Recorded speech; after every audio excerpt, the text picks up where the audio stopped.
So ఈ article చూడమ్మా, trade deficit widens India's Q1 FY25 CAD to $9.7 billion.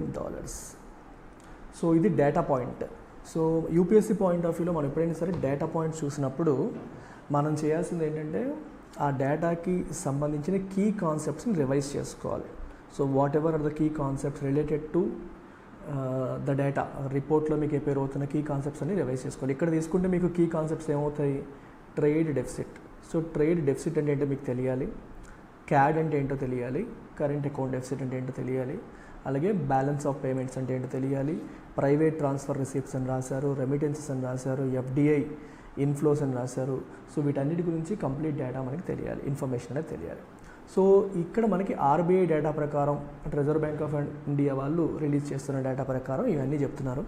So I will talk about all of them one by one. So అల్టిమేట్గా all this data is related to a concept called balance of payments. Balance of payments. So balance of payments concept ఏంటి అసలు? Balance of payments అంటే సింపుల్గా చెప్పేస్తాను, చాలా సింపుల్గా మీకు అర్థమయ్యేలా చెప్తాను చూడండి. So let's say this is India, this is rest of the world. So ఇండియాకి రెస్ట్ ఆఫ్ ది వరల్డ్కి మధ్య చాలా ట్రాన్సాక్షన్స్ జరుగుతాయి. కొన్ని ట్రాన్సాక్షన్స్లో మనీ అనేది ఇండియా నుంచి రెస్ట్ ఆఫ్ ది వరల్డ్కి ఫ్లో అవుతుంటుంది. కొన్ని ట్రాన్సాక్షన్స్లో మనీ అనేది రెస్ట్ ఆఫ్ ద వరల్డ్ నుంచి ఇండియాకి ఫ్లో అవుతుంది. ఫర్ ఎగ్జాంపుల్, ఒక ఇండియన్ ఫార్మర్ మ్యాంగోస్ని యూఎస్కి ఎక్స్పోర్ట్ చేశారు అనుకోండి, అప్పుడు మనీ ఫ్లో ఎలా ఉంటుంది, ఇలా. ఎందుకంటే మన మ్యాంగోస్ యూఎస్ వెళ్తాయి, యూఎస్ నుంచి కరెన్సీ ఇండియాకి వస్తుంది. So that is an incoming transaction. అది మనం బ్యాలెన్స్ ఆఫ్ పేమెంట్స్లో పాజిటివ్ లేదా క్రెడిట్ ట్రాన్సాక్షన్గా మెన్షన్ చేస్తాం. అలాగే యూఎస్ నుంచి మనం ఏదైనా ఇంపోర్ట్ చేసుకున్నాం అనుకోండి, అప్పుడు మనం యూఎస్కి పే చేయాలి. గుడ్స్ ఇండియాకి వస్తాయి, మనీ యూఎస్కి వెళ్తుంది. కాబట్టి అలాంటి దాన్ని మనం ఏమంటాం, నెగిటివ్ ట్రాన్సాక్షన్ లేదా బ్యాలెన్స్ ఆఫ్ పేమెంట్లో అది డెబిట్ కింద మనం రాస్తాం. సో మైనస్ అవుతున్నట్టు. సో ఇట్లా భారతదేశంలో ఉన్న రెసిడెంట్స్కి రెస్ట్ ఆఫ్ ది వరల్డ్కి జరిగే అన్ని ట్రాన్సాక్షన్స్, ఫర్ ఎగ్జాంపుల్ మన వాళ్ళు ఎవరైనా వరల్డ్ బ్యాంక్ నుంచి అప్పు తెచ్చుకున్నారనుకోండి, అప్పు అనేది ఒక లయబిలిటీ అయినప్పటికీ కూడా మనీ ఫ్లో అనేది ఏమొస్తుంది, ఇండియాకి వస్తుంది. నువ్వు అప్పు తీసుకుంటున్నప్పుడు మనీ అనేది వరల్డ్ బ్యాంక్ నుంచి అంటే బయట నుంచి ఇండియాకి వస్తుంది, కాబట్టి అది పాజిటివ్ ట్రాన్సాక్షన్గానే మనం రాసుకుంటాం. అదే అప్పు మీరు తీర్చేశారనుకోండి, అప్పుడు అది నెగిటివ్ ట్రాన్సాక్షన్. సో ఇట్లా ఒక systematic record of all transactions, of all financial transactions between the residents of India and the rest of the world. Between the residents of India and the rest of the world. దాన్నే మనం ఏమంటాం, balance of payments అంటాం. And this is maintained by that countries central bank. In India's case it is RBI. So RBI ఇది maintain చేస్తుంది అనమాట. A systematic record of all transactions, all financial transactions between the residents of India and the rest of the world అనమాట. So అట్లా maintain చేసేదాన్ని మనం balance of payments అని అంటాం. So ఈ బ్యాలెన్స్ ఆఫ్ పేమెంట్స్లో మనకి ఈ BOPలో మనకి ప్రధానంగా 2 అకౌంట్స్ ఉంటాయి. ఒకటి current account, 2 capital account. So current అకౌంట్లో మళ్ళీ 2 భాగాలు ఉంటాయి. ఒకటి వచ్చేసి విజిబుల్స్, రెండోది ఇన్విజిబుల్స్ అని అంటాం. సో ఇది మన కరెంట్ అకౌంట్ కదా. అలాగే we have capital account. So capital అకౌంట్లో మనకి we have FDI, foreign direct investment, అలాగే ఎఫ్పిఐ, ఫారిన్ పోర్ట్ఫోలియో ఇన్వెస్ట్మెంట్, అలాగే లెండింగ్ యాక్టివిటీస్. ఓకే, లెండింగ్ అంటే అప్పుకు సంబంధించిన activities, long term debt, short term డెట్కి సంబంధించిన యాక్టివిటీస్ కూడా మనకి క్యాపిటల్ అకౌంట్లోకి వస్తాయి. అంటే మనకి ఇన్వెస్ట్మెంట్స్, ఫారిన్ ఎఫ్డిఐ అంటే లాంగ్ టర్మ్ ఇన్వెస్ట్మెంట్స్ అంటే ఎవరైనా ఇండియాలో వచ్చి బిజినెస్ స్టార్ట్ చేసినా, ఇండియాలో వేరే బిజినెస్తో జాయింట్ వెంచర్ ఫామ్ చేసినా, లేకపోతే ఇండియన్ లిస్టెడ్ కంపెనీలో మోర్ దాన్ 10% స్టేక్ పర్చేస్ చేసిన, వాళ్ళ టెక్నాలజీ ట్రాన్స్ఫర్ చేసి, వాళ్ళ నాలెడ్జ్ ట్రాన్స్ఫర్ చేసి, మేనేజ్మెంట్లో ఇన్వాల్వ్ అయ్యి అట్లా చేసే ఇన్వెస్ట్మెంట్స్ని ఎఫ్డిఐ అంటాము. లేదా వాళ్ళు విదేశీ ఇన్వెస్టర్స్ ఇండియన్ స్టాక్స్లో, బాండ్స్లో ఇన్వెస్ట్మెంట్ పాయింట్ ఆఫ్ వ్యూలో జస్ట్ పర్చేస్ చేస్తే దాన్ని ఎఫ్పిఐ అంటాం. లేదా విదేశీ బ్యాంకులు ఇండియన్ కంపెనీస్కి లోన్స్ ఇస్తే, అలాగే ఇండియన్ బ్యాంక్స్ విదేశీ కంపెనీస్కి లోన్స్ ఇచ్చిన అవన్నీ కూడా మనకి డెట్ లోన్స్ కిందకి, యూ కెన్ సే లోన్స్ కిందకి వస్తాయి. సో లోన్స్ మన వాళ్ళు తీసుకుంటారు, మన వాళ్ళు ఇస్తారు కూడా. So we have something called ECB, external commercial borrowing అంటాం. అంటే ఒక ఇండియన్ కంపెనీ అనేది ఫారిన్ ఎంటిటీ, ఫారిన్ బ్యాంక్ నుంచి లోన్ తీసుకుందనుకోండి, అట్లాంటి దాన్ని ఎక్స్టర్నల్ కమర్షియల్ బారోయింగ్ అని చెప్పేసి అంటే కమర్షియల్ పర్పస్ కోసం చేసుకున్న బారోయింగ్స్ ఇవన్నీ క్యాపిటల్ అకౌంట్లోకి వస్తాయి.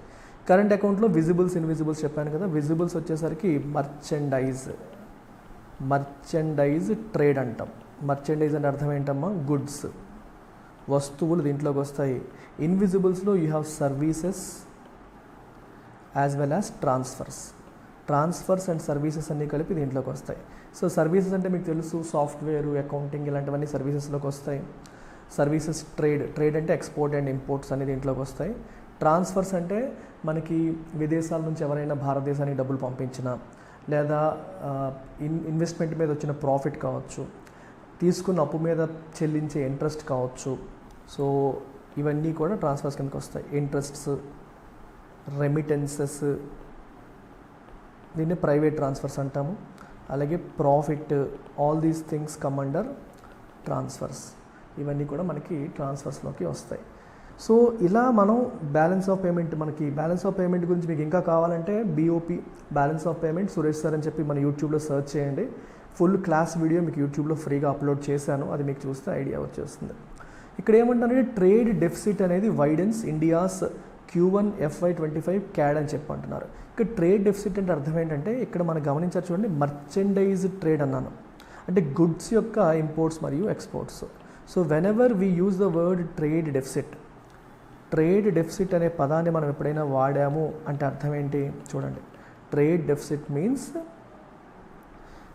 మర్చెండైజ్ లేదా గుడ్స్. డెఫిసిట్ అంటే ఏంటి? తక్కువ ఉన్నట్టు కదా. గుడ్స్ ఇంపోర్ట్స్ అనేవి ఎక్కువగా ఉన్నాయి.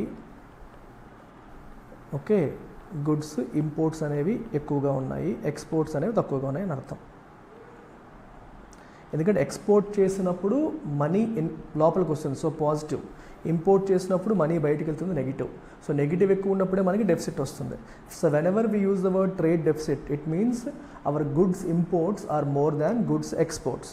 ఆ ట్రేడ్ డెఫిసిట్ చాలా ఎక్కువగా ఉండడం వల్ల ఓవరాల్ CAD లేదా కరెంట్ అకౌంట్ డెఫిసిట్ కూడా ఎక్కువగా ఉంది. కరెంట్ అకౌంట్ డెఫిసిట్ అంటే అర్థం ఏంటి? ఓవరాల్గా మనకి గుడ్స్, సర్వీసెస్, ట్రాన్స్ఫర్స్ అన్నీ కలిపి వాటి యొక్క ఇన్కమింగ్ అంటే లోపలికి వచ్చేదానికంటే కూడా అవుట్ గోయింగ్ ఎక్కువగా ఉంది అని అర్థం. అవుట్ గోయింగ్ అనేది ఎక్కువగా ఉంది. GST అంటే GST కాదు, గుడ్స్, సర్వీసెస్, ట్రాన్స్ఫర్స్. అంటే రిసిప్ట్స్, ఇన్కమింగ్ ఏమంటాం? రిసిప్ట్స్ అంటాం. రిసిప్ట్స్ అనేవి తక్కువగా ఉన్నాయి, బయటికి మనం చేస్తున్న పేమెంట్స్ అనేవి ఎక్కువగా ఉన్నాయి. అలాంటప్పుడు మనకి ఏమొస్తుంది? డెఫిసిట్ వస్తుంది. CAD, current account deficit. Current అకౌంట్లో ఏమున్నాయి మనకి? ఈ రెండు ఉన్నాయి. కరెంట్ అకౌంట్లో ఏమున్నాయన్నా? ఈ రెండు. ఏంటవి? విజిబుల్స్, ఇన్విజిబుల్స్. సో ఓవరాల్గా ఈ సెగ్మెంట్ మనం తీసుకుంటే మనకి డెఫిసిట్ ఉంది. ఇక్కడ క్యాపిటల్ అకౌంట్ మనం కౌంట్ అవ్వట్లేదు. ఈ సెగ్మెంట్ తీసుకుంటే మనకి డెఫిసిట్ అనేది కనిపిస్తుంది. So that is what the RBI data says. Trade deficit అనేది బాగా వైడెన్ అయింది. దానివల్ల CAD కూడా బాగా పెరిగిపోయి $9.7 బిలియన్ కరెంట్ అకౌంట్ డెఫిసిట్ పెరిగిపోయింది అంటున్నారు. అయితే మీరు ఓవరాల్గా గమనిస్తే ఇక్కడ చూడండి ఏం రాశారు. India's balance of payment situation remained largely stable for Q1 FY25 with net accretion of $5.2 billion to forex reserves compared to $24.4 billion last year. Last ఇయర్లో $24.4 బిలియన్ మనకి యాడ్ అయితే లాస్ట్ ఇయర్ మొత్తానికి $24.4 బిలియన్ ఫారిన్ ఎక్స్చేంజ్లోకి యాడ్ అయింది. Q1లో $5.2 billion add అయింది. Add ఎప్పుడవుతుందంటే మనకి ఓవరాల్గా చెప్పాను కదా, లోపలికి వచ్చేవన్నీ పాజిటివ్, బయటికి వెళ్ళేవన్నీ నెగిటివ్ అన్నాను. సో లోపలికి వచ్చేవి ఎక్కువ, బయటికి వెళ్ళేవి తక్కువ ఉన్నప్పుడు మనకి నెట్ అమౌంట్ ఏదైతే ఉంటుందో అది మనకి ఎడిషన్ కిందకు వస్తుంది. రైట్, నెట్ అమౌంట్ ఏదైతే ఉందో అది మనకి ఈ యాడ్ ఆన్స్ కిందకి వస్తుంది. ఫారిన్ ఎక్స్చేంజ్ రిజర్వ్స్లోకి అది యాడ్ అవుతుంది. ఫర్ ఎగ్జాంపుల్ ఇండియాకి ఒక $50,000 లోపలికి వస్తున్నాయి, మనం ఎక్స్పోర్ట్స్ చేసాం రకరకాల కారణాల వల్ల. $40,000 బయటికి వెళ్తున్నాయి అనుకోండి. ఇవి బయటికి వెళ్తున్నాయి, ఇవి లోపలికి వస్తున్నాయి. సో మనకి $10,000 అనేవి ఆర్బీఐ అకౌంట్లో ఆర్బీఐ ఫారెన్ ఎక్స్చేంజ్ రిజర్వ్స్లోకి వస్తాయి. సో టిపికల్గా ట్రాన్సాక్షన్ ఎలా అవుతుందో మీకు చెప్తాను, you will have an idea. Let's say I'm an importer, I'm an exporter అనుకోండి. So let's call him A and let's call this person B. You will have a complete idea. Okay, so ఇప్పుడు ఎక్స్పోర్టర్ ఏం చేస్తాడంటే యూఎస్లో ఉన్న ఇంకొక క్యాండిడేట్కి goods పంపించాడు. సో ఈ క్యాండిడేట్ వచ్చేసి ఈ ఎక్స్పోర్టర్కి డాలర్స్ ఇచ్చాడు. సో ఇతను ఏం చేస్తాడు, he will come to RBI. When I say RBI అని కాదు, ఆర్బీఐ ఆథరైజ్ చేసిన ఎనీ ఫారెన్ ఎక్స్చేంజ్ ఏజెంట్ అని. సో వాళ్ళ దగ్గరికి వచ్చి ఈ డాలర్లు ఇచ్చేసి ఆర్బీఐ దగ్గర నుంచి రూపీస్ తీసుకుంటాడు. అతనికి డాలర్లు ఏం చేసుకుంటాడు ఆయన, అది రూపీస్ తీసేసుకుంటాడు. సో ఆర్బీఐ దగ్గరికి ఏమొచ్చాయి, డాలర్స్ వచ్చాయి. సో ఆర్బీఐ అకౌంట్లో అంటే ఫారెన్ ఎక్స్చేంజ్ రిజర్వ్స్లో డాలర్స్ ఏమయ్యాయి, పెరిగాయి కదా. ఎస్, డాలర్స్ ఆర్బీఐ అకౌంట్లో ఏమయ్యాయి, మనకి పెరిగాయి. అర్థమవుతుంది ఇక్కడ, తను డాలర్స్ ఇచ్చేసి రూపీస్ తీసుకున్నాడు. సో ఆర్బీఐ దగ్గర ఉన్న డాలర్ కౌంట్ ఏమైంది, పెరిగింది. అంటే ఎనీ ఇన్కమింగ్ రిసీప్ట్ ట్రాన్సాక్షన్లో ఆర్బీఐ దగ్గర ఉన్న డాలర్స్ పెరుగుతాయి. అదే ఇంపోర్టర్ పాయింట్ ఆఫ్ వ్యూలోకి వెళ్ళారనుకోండి, ఇటు యూఎస్ నుంచి ఇంపోర్ట్ చేసుకుంటున్నాడు. సో యూఎస్ నుంచి గుడ్స్ తెప్పించాడు. సో తెప్పించినందుకు యూఎస్కి డాలర్స్ ఇవ్వాలి. మరి డాలర్స్ ఇవ్వాలంటే దీన్ని ఫస్ట్ ఏం చేస్తాడు, ఆర్బీఐ దగ్గరికి వస్తాడు. ఆర్బీఐ దగ్గరికి వచ్చి ఆర్బీఐకి రూపీస్ ఇస్తాడు. రూపీస్ ఇచ్చి ఆర్బీఐ దగ్గర డాలర్స్ తీసుకుంటాడు. తీసుకొని ఆ డాలర్స్ ఆ యూఎస్ వాడికి ఇచ్చి గుడ్స్ కొనుక్కుంటాడు. అంటే ఇంపోర్ట్ ట్రాన్సాక్షన్ ఏమవుతుంది, ఆర్బీఐ దగ్గర ఉన్న డాలర్స్ అనేవి తగ్గిపోతున్నాయి. సో పేమెంట్ ట్రాన్సాక్షన్స్లో అంటే బయటికి మనీ వెళ్ళేటప్పుడంతా ఆర్బీఐ దగ్గర డాలర్స్ తగ్గిపోతున్నాయి. రిసీప్ట్ ట్రాన్సాక్షన్లు అంటే లోపలికి డబ్బులు వచ్చేటప్పుడు ఆర్బీఐ దగ్గర ఉన్న డాలర్స్ పెరుగుతున్నాయి. సో అందుకే ఓవరాల్గా కూడా ఈ ట్రాన్సాక్షన్స్ వల్ల ఆర్బీఐ దగ్గర ఉన్న ఫారెన్ ఎక్స్చేంజ్ రిజర్వ్ బ్యాలెన్స్ అనేది మారుతుంది. అయితే మీరు ఇప్పుడే చెప్పారు క్యాడ్ ఏమో కరెంట్ అకౌంట్లో ఎంత డెఫిసిట్ ఉందని చెప్పారు. అయినప్పటికీ మరి ఆర్బీఐ దగ్గర ఎందుకు పెరిగింది అని అంటే, కరెంట్ అకౌంట్లో డెఫిసిట్ ఉంది కానీ క్యాపిటల్ అకౌంట్లో సర్ప్లస్ ఉంది. కరెంట్ అకౌంట్లో డెఫిసిట్ ఉన్నప్పటికీ we have surplus in capital account. Surplus in capital account, దానివల్ల మనకి క్యాపిటల్ అకౌంట్ వచ్చిన ప్లస్ వల్ల అది మనకి ప్లస్ అవుతుంది. సో ఇప్పుడు ఈ ఆర్టికల్లో ఫైనల్గా చెప్తుంది ఏంటంటే క్యాడ్ బాగా పెరిగింది, అయినప్పటికీ కూడా బ్యాలెన్స్ ఆఫ్ పేమెంట్ సిచ్యువేషన్ బాగుంది. ఎందుకంటే మనకి క్యాపిటల్ అకౌంట్ అనేది బాగుంది. ఇంకా మిగిలిన డేటా అంతా మనకు అవసరం లేదు. ఈ ఆర్టికల్ ఎందుకు తీసుకున్నానంటే I wanted to revise all these basic concepts. So ఆర్టికల్ని బేస్ చేసుకొని మీరు బేసిక్స్ అన్ని రివైజ్ చేసుకుంటే హెల్ప్ అవుతుంది. సో నెక్స్ట్ ఆర్టికల్ చూడమ్మా, MIP extension to boost local textile industry capacity. Very interesting article ఇది, ఎందుకంటే ఇక్కడ మీకు ఒక కొత్త కాన్సెప్ట్ వస్తుంది. ఎంఐపి అంటే అర్థం ఏంటంటే మినిమం ఇంపోర్ట్ ప్రైస్. ఎంఐపి అంటే మీనింగ్ ఏంటి, మినిమం ఇంపోర్ట్ ప్రైస్. నేను మీకు ఒక సినారియో చెప్తాను, ఆ సినారియో బట్టి మీకు ఈ కాన్సెప్ట్ ఏంటో అర్థమవుతుంది. డెఫినేషన్ చూస్తే అర్థం కాదు. సో లెట్స్ సే ఇది చైనా, ఇక్కడ ఇండియా ఉంది. చైనాలో ఉన్న ఒక కంపెనీ వాళ్ళు తయారు చేస్తున్న వస్తువులు ఏవైతే ఉన్నాయో, ఓకే, సో వాళ్ళు ఏం చేస్తారంటే వాళ్ళు డొమెస్టిక్ నీడ్స్, చైనాలో డొమెస్టిక్ ఎవరైనా కొంటే వాళ్ళకి అమ్మేస్తారు. ఇంకా ఎక్సెస్ ప్రొడక్షన్ ఉంటే they will try to export it. So రీసెంట్గా ఏం జరుగుతుందంటే చైనాలో డొమెస్టిక్ డిమాండ్ అనేది బాగా తక్కువగా ఉంది. అంటే డొమెస్టిక్గా చైనీస్ ఎకానమీ కొంచెం డల్గా ఉండడం వల్ల, డొమెస్టిక్ డిమాండ్ తక్కువగా ఉండడం వల్ల వాళ్ళకి సేల్స్ అవ్వట్లేదు. సో దానివల్ల ఏం చేస్తారు, they would like to export it. So export చేసేటప్పుడు ఉన్నవన్నీ సేల్ అయిపోవాలని చెప్పి ఈ కంపెనీస్ ఏం చేస్తారంటే they will try to dump. When they try to dump, what does that mean, they will sell at లేదా export at a very low price. చాలా తక్కువ ప్రైసెస్కి వాళ్ళు అమ్మేస్తారు. వాళ్ళు చాలా తక్కువ ప్రైసెస్కి ఎప్పుడైతే అమ్మేద్దాం అనుకుంటున్నారో, తక్కువ ప్రైస్కి ఎప్పుడైతే అమ్మేస్తారో, సో దానివల్ల ఏమవుతుందంటే మీరు మామూలుగా ఆలోచిస్తే అది మనకి మంచిదే కదా, మనకి తక్కువ కాస్ట్కి వచ్చేస్తుంది కదా అని అనుకుంటాం. సో ఈ చైనీస్ కంపెనీస్ నుంచి వస్తువులన్నీ ఇలా తక్కువ కాస్ట్కి ఇండియాకి వచ్చేస్తే ప్రాబ్లం ఏంటి అంటే, డొమెస్టిక్ ఇండస్ట్రీ అదే ప్రొడక్ట్ ఇండియాలో ఉన్న డొమెస్టిక్ ఇండస్ట్రీస్ కూడా ప్రొడ్యూస్ చేస్తున్నాయి అనుకోండి. సో ఆ డొమెస్టిక్ ఇండస్ట్రీ ఏమవుతుంది, సఫర్ అవుతుంది. Domestic industry suffers. ఎందుకు, ఎవడన్నా వీళ్ళ దగ్గర కొనే ఈ వ్యక్తి ఎవడైతే ఈ కంపెనీ ఏదైతే ఉందో, వీడు జనరల్గా డొమెస్టిక్ ఇండస్ట్రీ నుంచి కొనేవాడు, మన ఇండియాలో ప్రొడ్యూస్ అయ్యే వాటిని కొనేవాడు. సో దానికంటే చైనా నుంచి వస్తున్నవేమో లోవర్ ప్రైస్కి వస్తున్నాయి. ఇవి లోవర్ ప్రైస్కి ఎప్పుడైతే వస్తున్నాయో this man will shift to Chinese product and dump domestic supplier. So దీనివల్ల డొమెస్టిక్ ఇండస్ట్రీ ఏమవుతుంది, సఫర్ అవుతుంది. సో ఇలా సఫర్ అవ్వకుండా ఉండాలి అంటే గవర్నమెంట్ ఏం చేసింది, ఎంఐపి మినిమం ఇంపోర్ట్ ప్రైస్ చెప్తుంది. అంటే అర్థం ఏంటంటే ఇప్పుడు ఈ కంపెనీ వాడు ఎవడైతే ఉన్నాడో నువ్వు ఇంపోర్ట్ చేసుకుంటే నేను చెప్పే ప్రైస్ కన్నా తక్కువ ప్రైస్కి ఇంపోర్ట్ చేసుకోకూడదని చెప్తుంది. ఫర్ ఎగ్జాంపుల్ ఒక కేజీ ఏదో ఒక వస్తువు అనుకోండి, సమ్ XYZ అనే ఐటమ్ ఉంది, ఐటమ్ పేరు XYZ అనే ఐటమ్. సో ఈ ఐటమ్ అనేది పర్ కేజీ 30 రూపీస్ కంటే తక్కువ ప్రైస్కి నువ్వు కొనకూడదు అని రూల్ పెట్టింది అనుకోండి. ఇప్పుడు చైనా వాడు 20 రూపాయలకి ఇచ్చేస్తానని చెప్పినా 10 రూపాయలకి ఇచ్చేస్తానని చెప్పినా సరే this company will have to pay minimum 30. So company వాడు ఏం చేస్తాడు, ఆ 30 రూపీస్ వాడికి ఇచ్చే బదులు నేను డొమెస్టిక్ ఇండస్ట్రీ నుంచి కొనుక్కుంటానని చెప్పి ఇటు షిఫ్ట్ అవుతాడు. అంటే వాడు 10 రూపాయలకి ఇస్తానన్నా నువ్వు 10 రూపాయలకి కొనే అవకాశం నీ గవర్నమెంట్ ఇవ్వదు. So minimum that you need to pay is 30 rupees.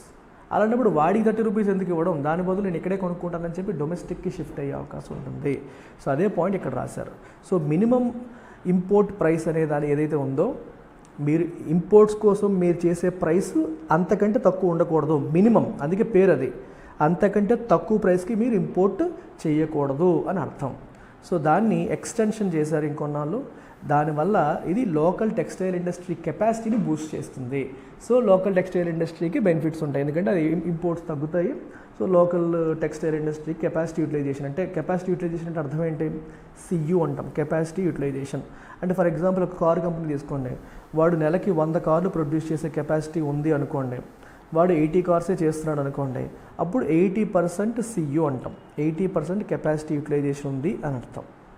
అలా కాకుండా 100 కార్లు ప్రొడ్యూస్ చేసే కెపాసిటీ ఉన్నప్పుడు 100 కార్స్ కూడా తను ప్రొడ్యూస్ చేస్తున్నాడు అనుకోండి, 100కి 100 చేస్తున్నాడు అనుకోండి, then he has 100% capacity utilisation.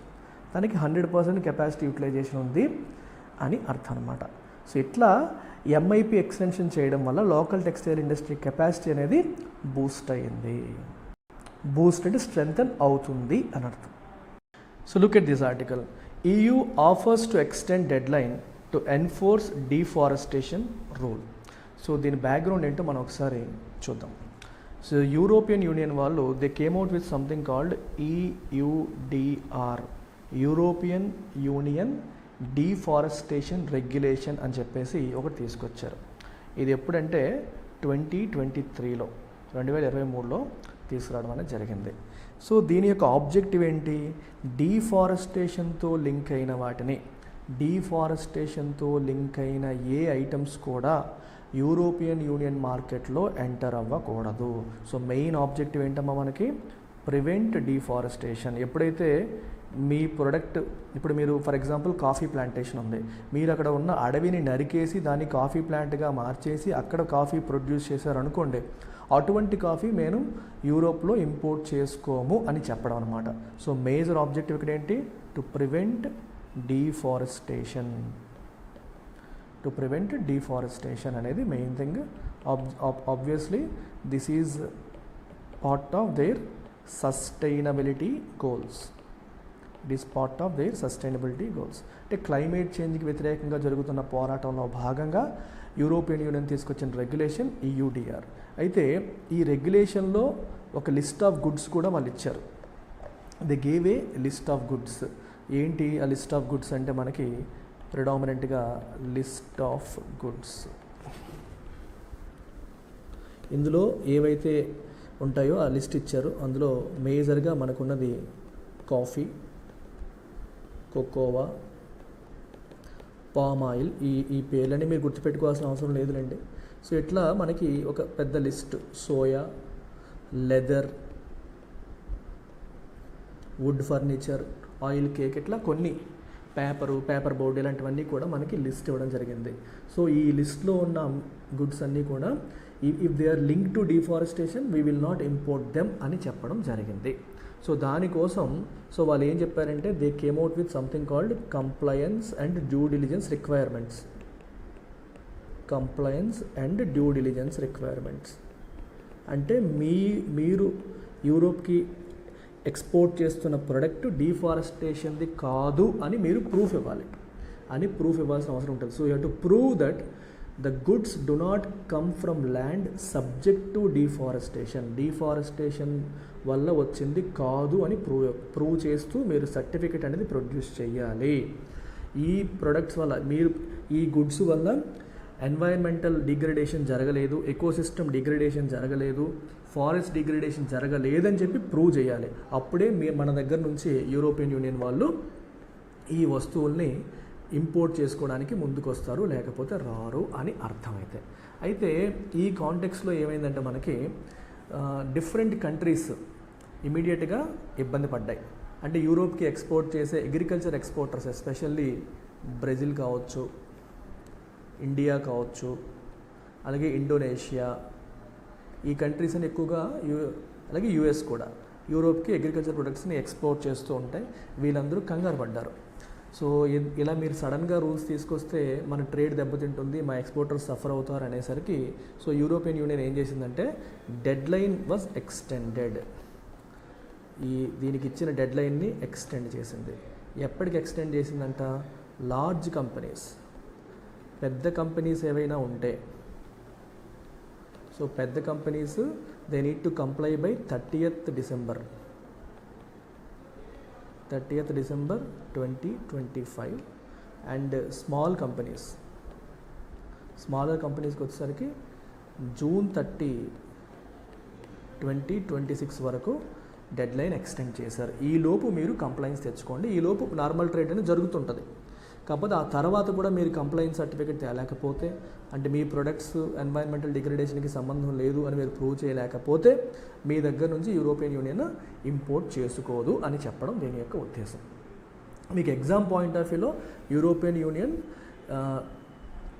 EUDR గురించి మీకు అడిగే అవకాశం ఉంటుంది.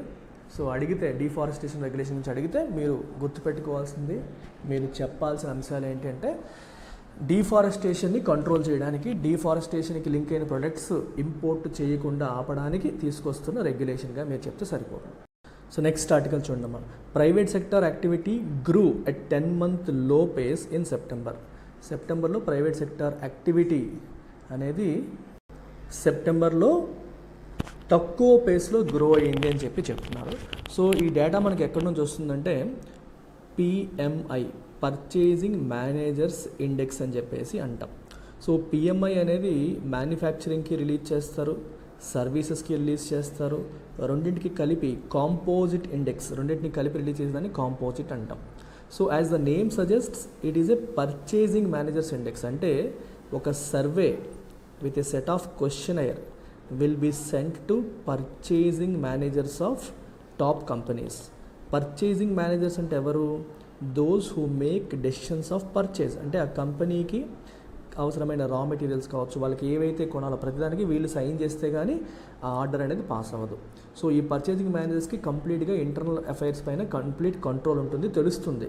సో వాళ్ళకి సెట్ ఆఫ్ క్వశ్చనైర్ పంపించి మీ రా మెటీరియల్ పర్చేస్ ఏమైనా పెరిగాయా, మీ హైరింగ్ యాక్టివిటీ ఏమైనా పెరిగిందా, ఇన్వెంటరీ ఎంత ఉంది, ఇట్లా డిఫరెంట్ క్వశ్చన్స్ అడిగి ఆ మంత్ యాక్టివిటీ ఎలా ఉంది అనేది కనుక్కొని వాళ్ళు ఇచ్చిన రెస్పాన్సెస్ని బేస్ చేసుకొని PMI లేదా పర్చేజింగ్ మేనేజర్స్ ఇండెక్స్ అనే దాన్ని రిలీజ్ చేయడం అనేది జరుగుతుంది.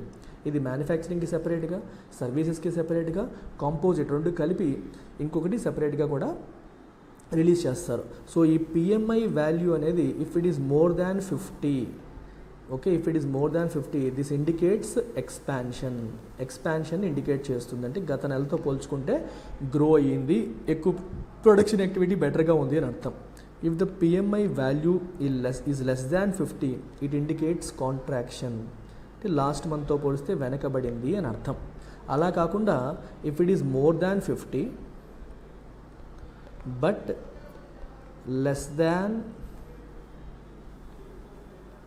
What it was last month ఉన్నదానికంటే తక్కువ ఉంది కానీ మోర్ దాన్ 50 ఉంది. అలాంటప్పుడు ఏంటి? ఫర్ ఎగ్జాంపుల్ ఈ మంత్ సినారియో తీసుకుంటే మీకు ఆగస్ట్లో కాంపోజిట్ ఇండెక్స్ 60.7 ఉంది, సెప్టెంబర్లో 58.3 ఉంది.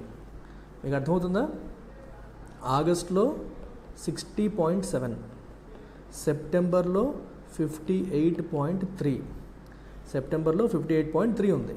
సో 60.7 కాబట్టి ఇది ఎక్స్పాన్షన్, సెప్టెంబర్లో కూడా ఎక్స్పాన్షనే, కాకపోతే ఈ ఎక్స్పాన్షన్ సెప్టెంబర్లో ఉన్న ఎక్స్పాన్షన్ అనేది ఆగస్ట్లో ఉన్న ఎక్స్పాన్షన్ కంటే తక్కువ అని అర్థం. మీకు అర్థమవుతుందా? సెప్టెంబర్లో ఆగస్ట్ కంటే తక్కువ ఉందంటే తగ్గిపోయింది, కాంట్రాక్ట్ అయిపోయిందని కాదు, ఎక్స్పాన్షన్లోనే ఉన్నాము. కాకపోతే ఆగస్ట్ అంత ఎక్స్పాన్షన్ అవ్వలేదు. అందుకే ఇక్కడ ఏం రాశారు, it grew at the end of the day. సెప్టెంబర్లో కూడా యాక్టివిటీ ఏమైంది? గ్రోత్ అయితే ఉంది, కాకపోతే అట్ ఏ లో పేస్, కంపారిటివ్గా లెస్ పేస్లో గ్రో అయ్యింది అని మనకి ఇక్కడ చెప్పడం. ఎగ్జామ్ పాయింట్ ఆఫ్ వ్యూలో మీకు అడిగేది ఇంతే, ఇంతకంటే ఏమీ అడగరు. ఓకే, సర్వీసెస్కి వేరేగా, మ్యానుఫ్యాక్చరింగ్ వేరేగా, కాంపోజిట్ వేరేగా కూడా మనకి డేటా అనేది వస్తుంది. ఇది పిఎంఐ. దీంట్లో ఇంకొక కాన్సెప్ట్ ఏంటంటే ఫ్లాష్ పిఎంఐ. ఫ్లాష్ పిఎంఐ అంటే అర్థం ఏంటంటే, మామూలుగా మొత్తం మనం ఎంతమంది పర్చేసింగ్ మేనేజర్స్కి పంపిస్తామో డేటా, వాళ్ళందరి దగ్గర కలెక్ట్ చేసుకొని ఇచ్చేది పిఎంఐ. అందులో ఒక 80 to 90% మనకి ఇన్ఫర్మేషన్ ఇచ్చారు, ఇంకొక 10-20 పెండింగ్ ఉంది. అది పెండింగ్ రాకముందే డేటా రిలీజ్ చేసాం అనుకోండి, దాన్ని ఫ్లాష్ పిఎంఐ అంటాం. So flash PMI comes before PMI. PMI అనేది ప్రాపర్ డేటా, మొత్తం అందరి డేటా వచ్చాక దాన్ని సరిదిద్దాక వచ్చేది. ఫ్లాష్ పిఎంఐ అనేది దానికంటే ముందే వచ్చేసేది. అర్థమవుతుందా? పిఎంఐ కంటే ముందే రిలీజ్ చేసే డేటా ఫ్లాష్ పిఎంఐ. ఎందుకంటే ఇందులో మొత్తం అందరి డేటాని కంపైల్ చేయకముందు 80 to 90% డేటాని బేస్ చేసుకొని ఈ డేటాని రిలీజ్ చేయడం అనేది జరుగుతుంది. So look at this article. Supreme court lays down functionality essentiality test to claim ITC అని చెప్పి రాశారు. ఇక్కడ మీకు ఒక కాన్సెప్ట్, ఇన్పుట్ ట్యాక్స్ క్రెడిట్ అనే కాన్సెప్ట్ గురించి మీకు డీటెయిల్డ్గా చెప్తాను. తర్వాత I will talk about what is this functionality and essentiality test. So GST system ఎలా ఫంక్షన్ అవుతుందో మీకు ఒక చిన్న ఎగ్జాంపుల్తో నేను చెప్తాను. I will take LTX classes as an example. ఇప్పుడు మన ఎల్టీఎక్స్ క్లాసెస్ ఇన్స్టిట్యూట్ ఉంది కదా. సో ఎల్టీఎక్స్ క్లాసెస్ ఇన్స్టిట్యూట్ యొక్క అవుట్పుట్, మనం రిలీజ్ చేసే అవుట్పుట్ ఏంటి? What do we deliver? We deliver courses. ఈ అవుట్పుట్ మనం ఎవరికి ఇస్తాం? స్టూడెంట్స్కి. We give it to students. So students buy courses from us, అంతే కదా. మన ఇన్స్టిట్యూట్ నుంచి స్టూడెంట్స్ మనీ పే చేసి కోర్సెస్ పర్చేస్ చేస్తారు. At the same time LTX classes ఈ కోర్సెస్ డెలివర్ చేయడం కోసం it needs certain inputs like app, అలాగే జూమ్ లైసెన్సెస్, ఇట్లాంటివన్నీ కూడా మనకు అవసరం. సో వాటిని మన యాప్ ప్రొవైడర్ గ్రఫీ, ఈ జూమ్ కంపెనీ, ఇవన్నీ మనకి అందిస్తాయి. సో వీళ్ళు ఈ సర్వీసెస్ మనం అందిస్తున్నందుకు ఎల్టీఎక్స్ క్లాసెస్ వాళ్ళకి కూడా పేమెంట్స్ అనేది చేస్తుంది. ఇక్కడ మీరు గమనించాల్సిన విషయం ఏంటంటే, ఇక్కడ ఎల్టీఎక్స్ క్లాసెస్ ఈ అమౌంట్ చాలా జాగ్రత్తగా వినండి. స్టూడెంట్స్ దగ్గర ఈ అమౌంట్ కలెక్ట్ చేసినప్పుడు ఇట్ ఇంక్లూడ్స్ జిఎస్టీ. ఇందులో జిఎస్టీ ఉంటుంది. ఇప్పుడు మీరు నాకు ఏదైనా అమౌంట్ పే చేస్తే దాంట్లో జిఎస్టీ కాంపోనెంట్ కూడా ఉంది. దాన్ని మనం అవుట్పుట్ జిఎస్టీ అంటాం. We call it output GST. అలాగే నేను ఎల్టీఎక్స్ క్లాసెస్ గ్రఫీకి, జూమ్కి ఇన్పుట్స్ కోసం పే చేసేటప్పుడు కూడా దీంట్లో కూడా this also includes GST. This is called input GST లేదా ఇన్పుట్ ట్యాక్స్ అంటాం. సో ఇందులో ఉన్నదేంటి? Input tax. ఫర్ ఎగ్జాంపుల్, నేను ఒక 1 lakh రూపీస్ పే చేశాను అనుకోండి, గ్రఫీకి జూమ్కి కలిపి. So how much am I spending? 1 lakh rupees plus 18% అనుకుంటే 18,000. So this is the amount I'm paying to these people. వీళ్ళు ఏం చేస్తారు? ఈ 1 lakh వాళ్ళు పెట్టుకుంటారు, ఈ 18,000 గవర్నమెంట్కి ఇచ్చేస్తారు. They will pay to government in LTX classes name. LTX classes name అంటే అర్థం ఏంటి? మనకంటూ ఒక యునీక్ ఐడి ఉంటుంది, జిఎస్టీ ఐడెంటిటీ నెంబర్. ఓకేనా? మనకంటూ ఒక జిఎస్టీఐఎన్ ఉంటుంది. ఆ పేరు మీదగా వీళ్ళు ఎల్టీఎక్స్ క్లాసెస్ అనే కంపెనీ మాకు 18,000 జిఎస్టీ కట్టింది, అది మీకు పే చేసేస్తున్నామని చెప్పి ఈ కంపెనీ వాళ్ళు పే చేస్తారు. అంటే నేను పే చేసిన ఒక 18,000 గవర్నమెంట్ దగ్గరికి వెళ్ళిపోయింది, అది నా పేరుతో రిజిస్టర్ అయింది. Keep this in mind. అలాగే స్టూడెంట్స్ లెట్స్ నాకు 2 lakh రూపీస్ వరకు పే చేశారనుకోండి, దానికి జిఎస్టీ నేను అదనంగా, ఇప్పుడు మీకు చెప్పేటప్పుడే జిఎస్టీ ఇంక్లూడెడ్, ఇప్పుడు నేను విడివిడిగా వేస్తాను. సో ఒక 36,000 కలిపి 2,36,000 నాకు స్టూడెంట్స్ నుంచి పేమెంట్స్ వచ్చాయి అనుకోండి. సో దీంట్లో ఈ 36,000 కాంపోనెంట్ అనేది నేనేం చేస్తాను, I will pay it to government. నేను ఇన్కమ్ ట్యాక్స్ డిపార్ట్మెంట్కి కట్టేస్తాను, ఎందుకంటే అది నాకు రాదు, నేను ఇచ్చేయాలి గవర్నమెంట్కి. సో ఈ 36,000 ఏంటి, my output tax. Output tax ఎంత, 36,000. ఇన్పుట్స్ పైన నేను కలెక్ట్ చేసిన ట్యాక్స్, నేను పే చేసిన ట్యాక్స్ ఎంత, 18,000. So this is the amount I paid, this is the amount I collected.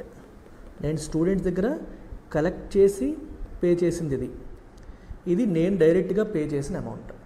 So ఇక్కడ పాయింట్ ఏంటంటే ఈ ఇన్పుట్ ట్యాక్స్ ఏదైతే ఉందో దీన్ని మనం we can claim, Eltech classes can claim as ITC లేదా ఇన్పుట్ ట్యాక్స్ క్రెడిట్. ఎట్లా క్లెయిమ్ చేస్తాము, when I'm paying this output tax, నాది ఆల్రెడీ ఇన్పుట్ ట్యాక్స్ ఏమైనా ఉందా లేదని చెక్ చేస్తారు. ఉంది, ఎస్ 18,000 ఉంది అంటే అది మైనస్ చేస్తాం. సో మైనస్ చేసి I will only pay 18,000 to the government. అంటే దీని అర్థం ఏంటి, టెక్నికల్గా మీరు ఆలోచిస్తే నేను మీకు కోర్సెస్ అందించడం కోసం ఏవైతే ఇన్పుట్స్ కోసం ఖర్చు పెడుతున్నానో వాటి కోసం ఏమైనా నేను ట్యాక్స్ పే చేసి ఉంటే ఆ ట్యాక్స్ని ఇన్పుట్ జిఎస్టీ లేదా ఇన్పుట్ ట్యాక్స్ అని అంటాం. ఆ ట్యాక్స్ గవర్నమెంట్ దగ్గర నేను ఎవరికైతే పే చేస్తున్నానో వాళ్ళు గవర్నమెంట్కి పే చేస్తారు. నేను రేపొద్దున నా సర్వీసెస్ నేను అమ్మినప్పుడు అందులో నేను కలెక్ట్ చేసిన ట్యాక్స్ ఉంటుంది చూడండి, మీ దగ్గర నుంచి నేను కలెక్ట్ చేసేది, దాన్ని నేను గవర్నమెంట్కి పే చేసేటప్పుడు నేను ఆల్రెడీ పే చేసిన అమౌంట్ని మైనస్ చేసుకోవచ్చు. ఆ మైనస్ చేసుకోగలిగే అమౌంట్ని మనం ఇన్పుట్ ట్యాక్స్ క్రెడిట్ అని చెప్పి అంటాం.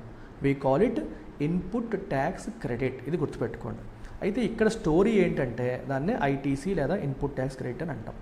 స్టోరీ ఏంటంటే ఏదైనా డిఫరెంట్ కంపెనీస్, ఇప్పుడు ఈ న్యూస్లో వచ్చింది real estate companies. So real estate companies కూడా వాళ్ళు కన్స్ట్రక్షన్ చేయడం కోసం చాలా మెటీరియల్స్ కొంటారు, స్టీల్ అని అదని ఇదని చాలా కొంటారు. సో కొనే ప్రతిదానిపైన కూడా ట్యాక్స్ కడతారు. So they would have paid GST on almost all materials which are used as inputs in construction. ఆ తర్వాత వాళ్ళు ఏం చేస్తారు, they create flats and then sell it. Flats create చేసి సేల్ చేస్తారు లేదా లీజుకి ఇస్తారు, ఇలాంటివి చేస్తారు. అయితే ఇక్కడ క్వశ్చన్ ఏంటంటే వీళ్ళు ఇన్పుట్స్ కోసం పెట్టిన ఖర్చులో ప్రతి ఒక్కటి కూడా క్లెయిమ్ చేసేసుకోవచ్చా, కొన్ని క్లెయిమ్ చేయాల్సిన అవసరం లేదా? ఇప్పుడు ఫర్ ఎగ్జాంపుల్ ఎల్టెక్స్ క్లాసెస్ ఉంది, మన ఇన్స్టిట్యూట్ ఉంది. మన ఇన్స్టిట్యూట్కి ఎసెన్షియల్ ఐటమ్స్ ఏంటి అంటే ఈ సాఫ్ట్వేర్లు ఇలాంటివన్నీ ఇన్స్టిట్యూట్ రన్ చేయడానికి. నేను ఒక బిల్డింగ్ కడుతున్నాను అనుకోండి, ఆ బిల్డింగ్ కోసం సిమెంట్ మీద కట్టిన జిఎస్టీ లేకపోతే ఐరన్ మీద కట్టిన జిఎస్టీ వాటిని ఇన్పుట్ ట్యాక్స్ క్రెడిట్గా వాడచ్చా అంటే వాడకూడదు. Because essentially I'm a coaching centre, I'm not a construction company. Essentially it's a మన కన్స్ట్రక్షన్ కంపెనీ కాదు, కోచింగ్ సెంటర్ మనది. సో కోచింగ్ సెంటర్కి బిజినెస్ నడవడానికి ఏది ఇంపార్టెంట్, దాన్ని మాత్రమే నేను ఐటీసీ కింద క్లెయిమ్ చేసుకోవచ్చు. ఇక్కడ చెప్తున్న పాయింట్ అదే. ఎల్టెక్స్ క్లాసెస్ పాయింట్ ఆఫ్ వ్యూలో తీసుకుంటే ఇప్పుడు యాప్ కోసం నేను ఏదైతే పేమెంట్ చేస్తానో that is essential and that is integral. ఇక్కడ చెప్తుంది అదే, ఎసెన్షియాలిటీ మరియు ఫంక్షనాలిటీ టెస్ట్. అంటే that is integral to my output. నేను ఈరోజు మీకు కోర్సు డెలివర్ చేయాలంటే యాప్ లేకుండా నేను డెలివర్ చేయలేను. సో నా అవుట్పుట్ డెలివరీకి అది అవసరం. అంటే ఫంక్షనాలిటీ టెస్ట్ సక్సెస్ అయినట్టే. అలాగే is it essential? Yes, it is essential. అంటే అది నీడెడా కాదా, మీ బిజినెస్కి అది నీడెడా కాదా? సో సుప్రీంకోర్టు ఏం చెప్తుందంటే మీరు ఎప్పుడైనా సరే మీరు బిజినెస్ చేస్తున్నప్పుడు, మీరు ఇన్పుట్స్ పర్చేస్ చేస్తున్నప్పుడు దోస్ ఇన్పుట్స్ అనేవి మీ బిజినెస్కి ఎసెన్షియలా కాదా అనేది ప్రూవ్ చేసుకోవాలి.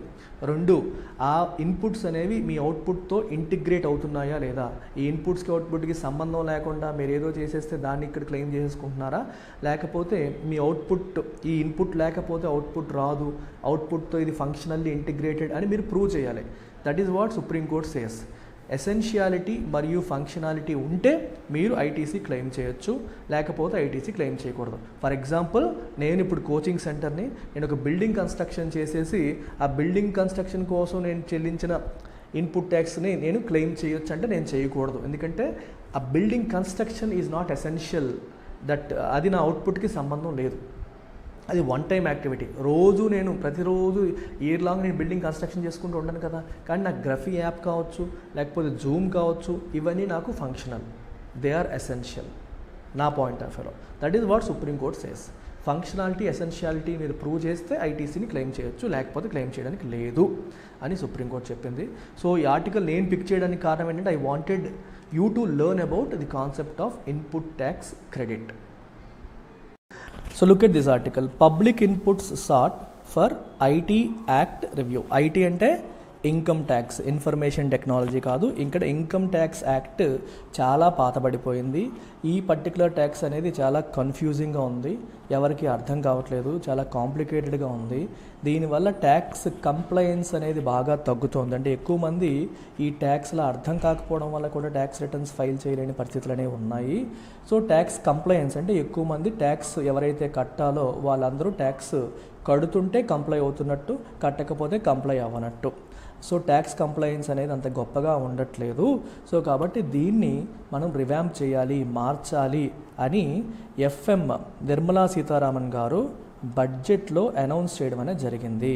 మనం కాంప్రహెన్సివ్గా ఎగ్జిస్టింగ్ ఇన్కమ్ ట్యాక్స్ యాక్ట్ని రివ్యూ చేయాలి అని ఆయన మేడం చెప్పడం జరిగింది.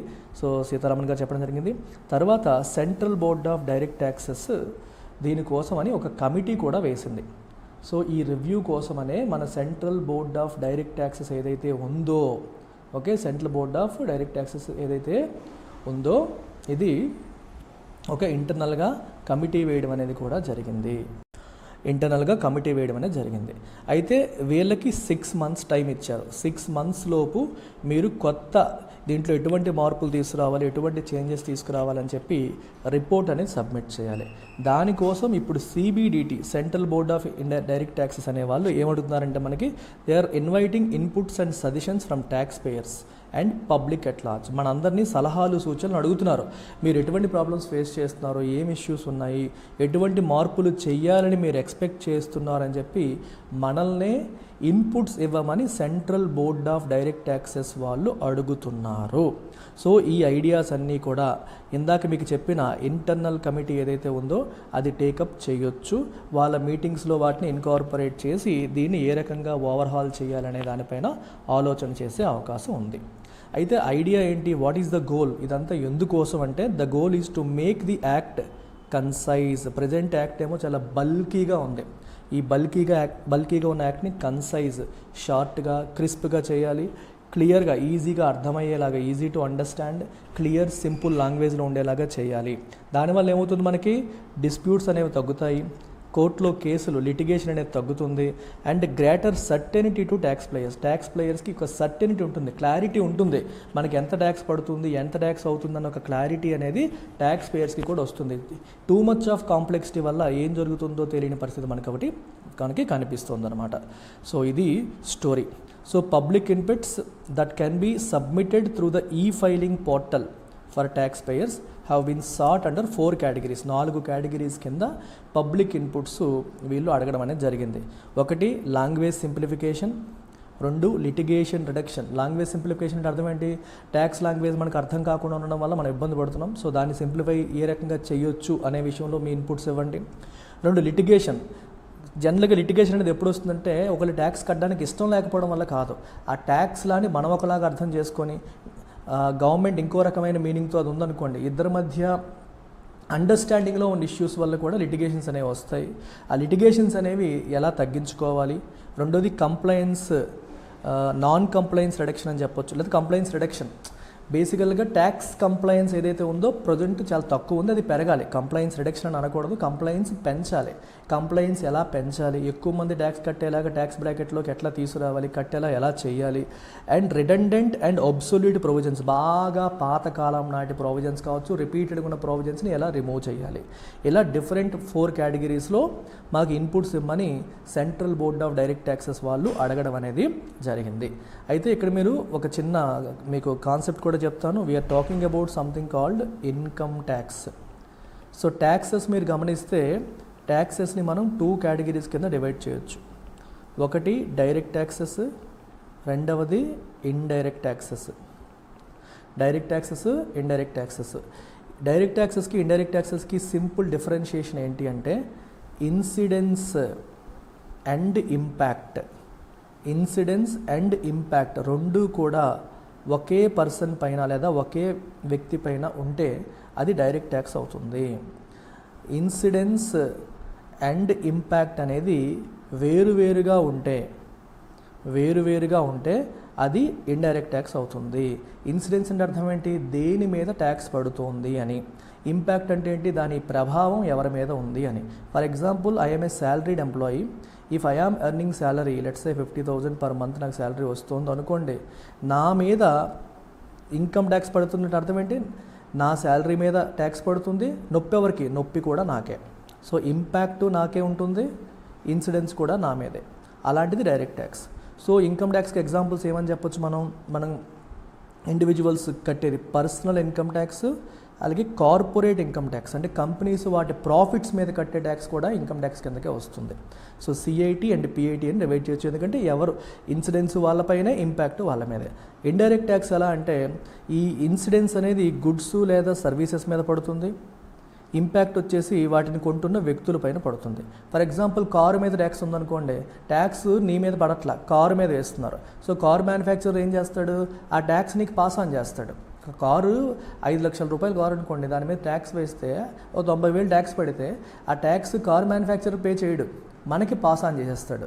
సో ఇంపాక్ట్ ఏమో కన్జ్యూమర్కి వస్తుంది, ఇన్సిడెన్స్ ఏమో వస్తువు మీద పడుతుంది. అట్లాంటివి ఇండైరెక్ట్ ట్యాక్సెస్. మన GST is a classic example of indirect tax అనమాట. ఇక్కడ మనం మాట్లాడుతుంది direct taxes. Direct taxes are administered by CBDT, central board of direct taxes. Central board of direct taxes అని చెప్పేసి మనం అంటాం. అలాగే ఇండైరెక్ట్ ట్యాక్సెస్ ఏవైతే ఉన్నాయో దాన్ని అడ్మినిస్టర్ చేసేది central board of indirect taxes and customs, CBIC అంటాం. Central board of indirect taxes and customs మనకి వీటిని హ్యాండిల్ చేస్తుంది. సిబిడిటి ఏమో డైరెక్ట్ ట్యాక్సెస్ని హ్యాండిల్ చేస్తుంది. So I think this background is enough for you. So ఈ ఆర్టికల్ చూడమ్మా, India nudges UAE for $100 billion FDI goal. $100 billion FDI goal కోసం యూఏఈని ఇండియా పుష్ చేస్తుందన్నమాట. సో ఈ కథ ఏంటి ఒకసారి చూడండి. India has initiated discussions with the United Arab Emirates, which is the 4th largest foreign investor in the country in 2023. 2023లో 4th largest foreign investor అది. So అప్పుడు $3.5 బిలియన్ ఇండియాలో ఎఫ్డిఐ చేసింది United Arab Emirates.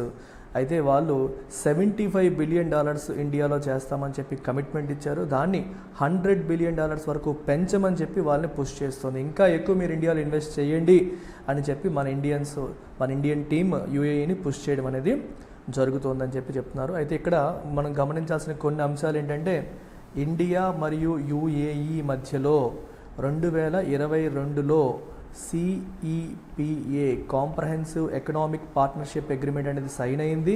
And May 2022 నుంచి it came into force, అది అమల్లోకి వచ్చింది. మే 2022 నుంచి ఈ సిఈపిఏ అనేది అమల్లోకి వచ్చింది.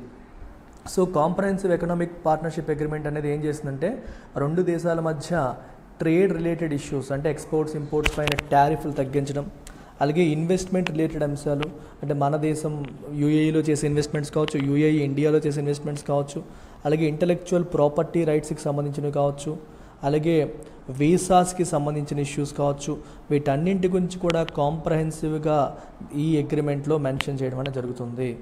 ఓకేనా. మామూలుగా ఫ్రీ ట్రేడ్ అగ్రిమెంట్ అనే పదం మీరు వినుంటారు.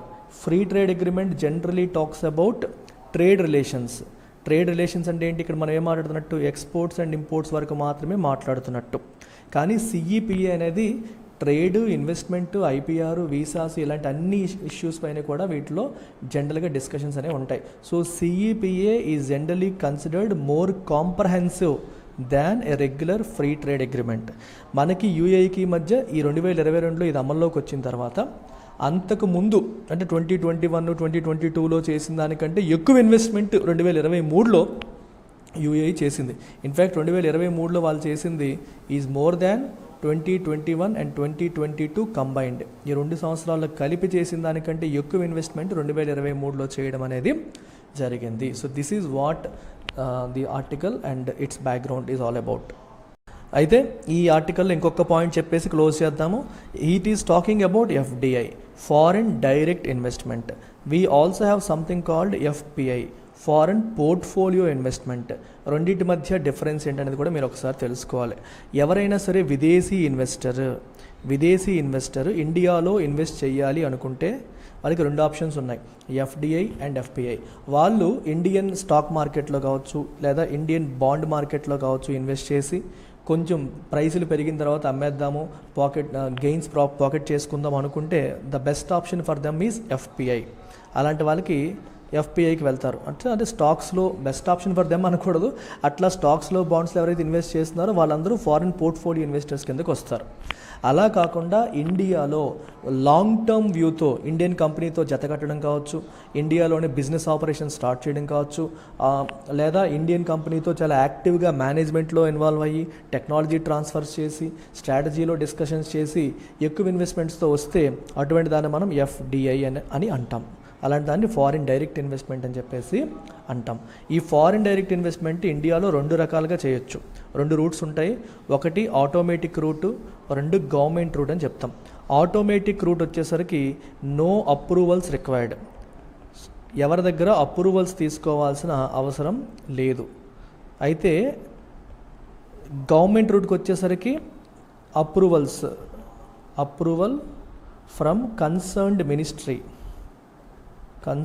మినిస్ట్రీ, ఆ పర్టికులర్ మినిస్ట్రీ యొక్క డిపార్ట్మెంట్ దగ్గర అప్రూవల్స్ అనేవి తీసుకోవాలి, ప్రపోజల్ పెట్టాలి, అప్రూవల్ తీసుకోవాలి. అయితే మీరు అడగొచ్చు సార్ అందరూ ఆటోమేటిక్ రూట్కి వచ్చేస్తారు కదా, ఆటోమేటిక్ రూట్కి వచ్చేయడం కాదు. అంటే గవర్నమెంట్ క్లియర్గా చెప్తుంది కొన్ని సెక్టార్స్లో FDI is allowed in automatic route అంటుంది. అంటే అందులో ఎవరు అప్రూవల్స్ తీసుకోకుండా డైరెక్ట్గా ఇన్వెస్ట్ చేయొచ్చు అని అర్థం. కొన్ని సెక్టార్స్లో FDI is allowed only in government route అంటుంది, అంటే గవర్నమెంట్ అప్రూవల్ తీసుకొని మాత్రమే చెయ్యాలి అని అర్థం. కొన్ని సెక్టార్స్లో అసలు ఎఫ్డిఐ అలౌ చేయదు, లైక్ అటామిక్ ఎనర్జీ లాంటి వాటిలో ఎఫ్డిఐ అలౌ చేయదు.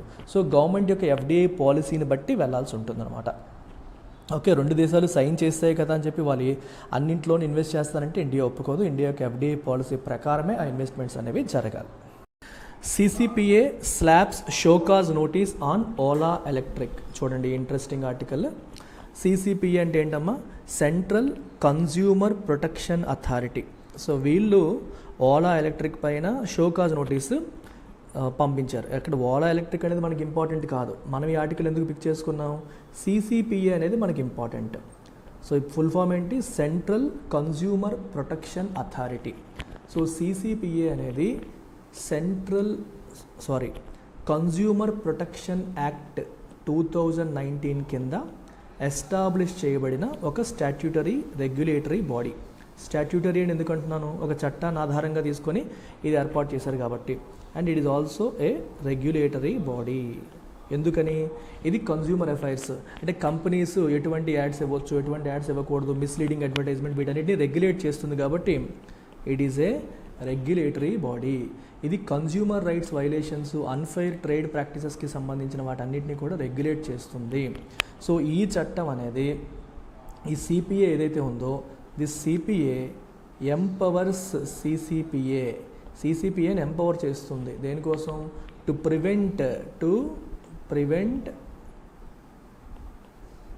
Prevent false or misleading advertisements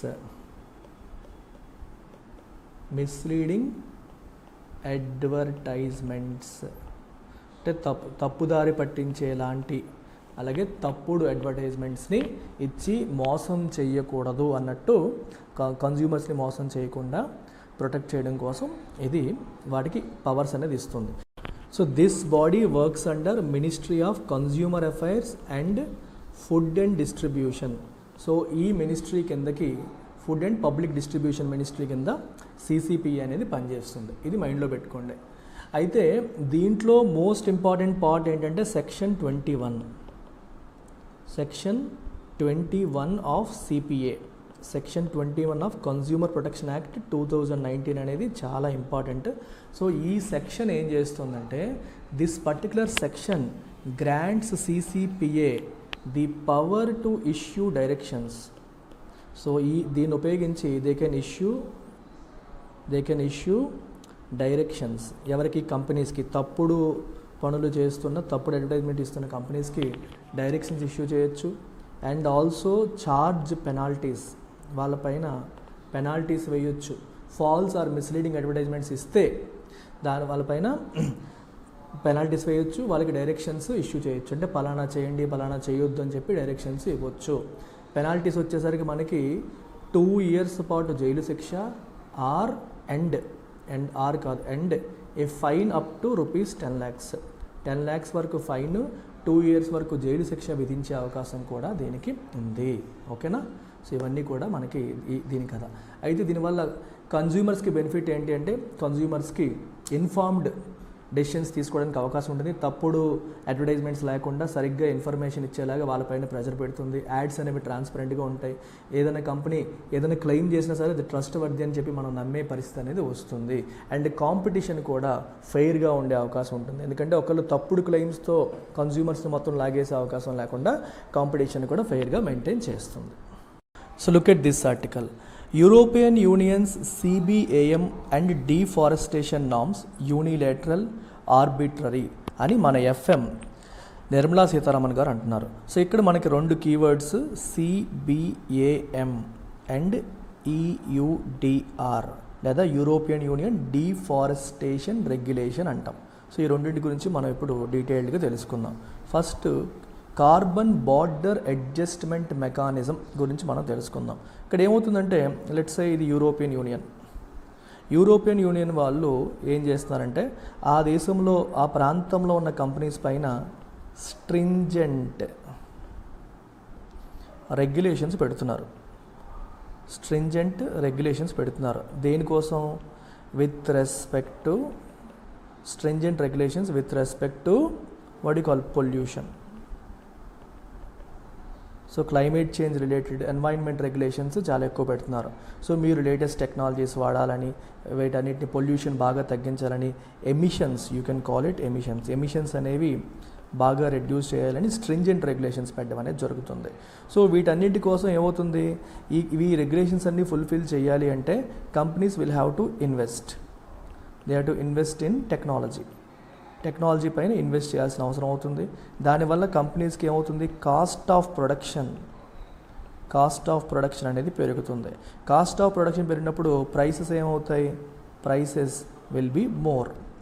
అదే టైంలో యూరోపియన్ యూనియన్లో ఉన్న ఇంకొక కంపెనీ లేదా ఆర్గనైజేషన్ వచ్చేసి ఇండియా లేదా చైనా లాంటి కంపెనీ నుంచి ఇంపోర్ట్ చేసుకుంటుంది అనుకోండి. సో దిస్ ఇంపోర్టెడ్ గుడ్స్ యొక్క ప్రైసెస్ ఏమవుతాయి, they will be less than locally manufactured వాటికంటే కూడా ఇంపోర్టెడ్ ప్రైసెస్ అనేవి ఏమవుతాయి, మనకి తగ్గిపోతాయి. ఎందుకు? ఇంపోర్ట్ చేసుకున్నప్పుడు ఆ కంట్రీస్లో వాళ్ళంత స్ట్రింజెంట్ నార్మ్స్ ఫాలో అవ్వట్లేదు, వాళ్ళ కాస్ట్ ఆఫ్ ప్రొడక్షన్ తక్కువ, అక్కడ నుండి వచ్చేది తక్కువ కాస్ట్కి వచ్చేస్తుంది. సో ఇంపోర్టెడ్ గుడ్స్ యొక్క ప్రైసెస్ తక్కువ, లోకలీ మ్యానుఫ్యాక్చర్డ్ ప్రైస్ ఎక్కువైనప్పుడు ఏమవుతాయి, ఇంపోర్ట్స్ అనేవి డామినేట్ చేస్తాయి. ఇంపోర్ట్స్ విల్ డామినేట్ కదా. ఇంపోర్ట్స్ డామినేట్ చేసినప్పుడు లోకల్ మ్యానుఫ్యాక్చరింగ్ ఏముంటుంది, దెబ్బతింటుంది. ఇది జరగకుండా ఉండాలని చెప్పి యూరోపియన్ యూనియన్ ఏం చేసిందంటే, ఇలా ఎవరైనా సరే వస్తువులు ఇంపోర్ట్ చేసుకుంటే you have to buy CBAM certificates అని చెప్పి రూల్ పెట్టింది. Carbon border adjustment mechanism CBAM certificates మీరు పర్చేస్ చేయాలని చెప్పింది. ఈ CBAM సర్టిఫికెట్స్ ఎలా అంటే, నువ్వు ఏ వస్తువు అయితే ఇంపోర్ట్ చేసుకుంటున్నావో ఆ వస్తువు యొక్క ప్రొడక్షన్లో, ఆ వస్తువుని ప్రొడ్యూస్ చేసేటప్పుడు ఎంత ఎక్కువ కార్బన్ ఎమిషన్స్ జరిగితే నువ్వు అంత ఎక్కువ CBAM సర్టిఫికెట్స్ కొనాల్సి వస్తుంది. ఫర్ ఎగ్జాంపుల్, ABC అనే కంపెనీ ఇండియాలో ఉన్న XYZ అనే కంపెనీ నుంచి స్టీల్ ఇంపోర్ట్ చేసుకుంటుంది అనుకోండి. ఇండియా ఈ XYZ కంపెనీ స్టీల్ ప్రొడక్షన్లో ఎంత ఎక్కువ ఎమిషన్స్ చేస్తే ABC వాడు అంత ఎక్కువ CBAM సర్టిఫికెట్స్ కొనాల్సి వస్తుంది. మరి ABC వాడు ఇండియా నుంచి ఆ స్టీల్ ఇంపోర్ట్ చేసుకొని దానికోసం CBAM సర్టిఫికెట్స్ కూడా కొన్నప్పుడు ఏమవుతుంది, వీడి కాస్ట్ మళ్ళీ పెరుగుతుంది. Cost will go up. ఇది గో అప్ అయ్యి లోకల్లీ మ్యానుఫ్యాక్చర్డ్ వాళ్ళతో ఆల్మోస్ట్ ఈక్వల్ అవుతుంది. ఆ రకంగా ఇద్దరి మధ్య ఒక లెవెల్ ప్లేయింగ్ ఫీల్డ్ అనేది సెట్ అవుతుంది అనేది యూరోపియన్ యూనియన్ యొక్క ఉద్దేశం. సో అలాంటప్పుడు వాడు ఏం చేస్తాడు, ఈ CBAM సర్టిఫికెట్లన్నీ కొనాలి ఇవన్నీ అంటే హీ విల్ పుష్ బ్యాక్, బాబు నువ్వు పొల్యూషన్ తగ్గించు, నువ్వు పొల్యూషన్ తగ్గించకపోతే నేను ఎంత CBAM సర్టిఫికేట్స్ కోసం చాలా ఎక్కువ ఖర్చు పెట్టాల్సి వస్తుంది, దానివల్ల నేను లోకల్ వాళ్ళతో మళ్ళీ పోటీ పడలేకపోతున్నాను అని చెప్పి ఇంపోర్టర్ మన పైన పుష్ బ్యాక్ చేసి మన ప్రొడక్ట్స్ని రిజెక్ట్ చేసే అవకాశం కూడా ఉంటుంది. సో దీనివల్ల ఇండియా లాంటి కంట్రీకి కొంత ఇబ్బంది, ఎందుకంటే మనం వాళ్ళకి యూరోపియన్ యూనియన్కి ఏమైనా ఎక్స్పోర్ట్ చేస్తే మనం బాగా ఎక్కువ పొల్యూషన్తో కూడిన ప్రాసెస్ని ఫాలో అయ్యి, ఎమిషన్స్తో కూడిన ప్రాసెస్ని ఫాలో అయ్యి వాటిని ప్రొడ్యూస్ చేస్తే ఇంపోర్టర్ ఎక్కువ CBAM సర్టిఫికేట్ కొనాల్సి వస్తుంది, వాడికి అది వర్కౌట్ అవ్వదు. కాబట్టి he might reject hour imports.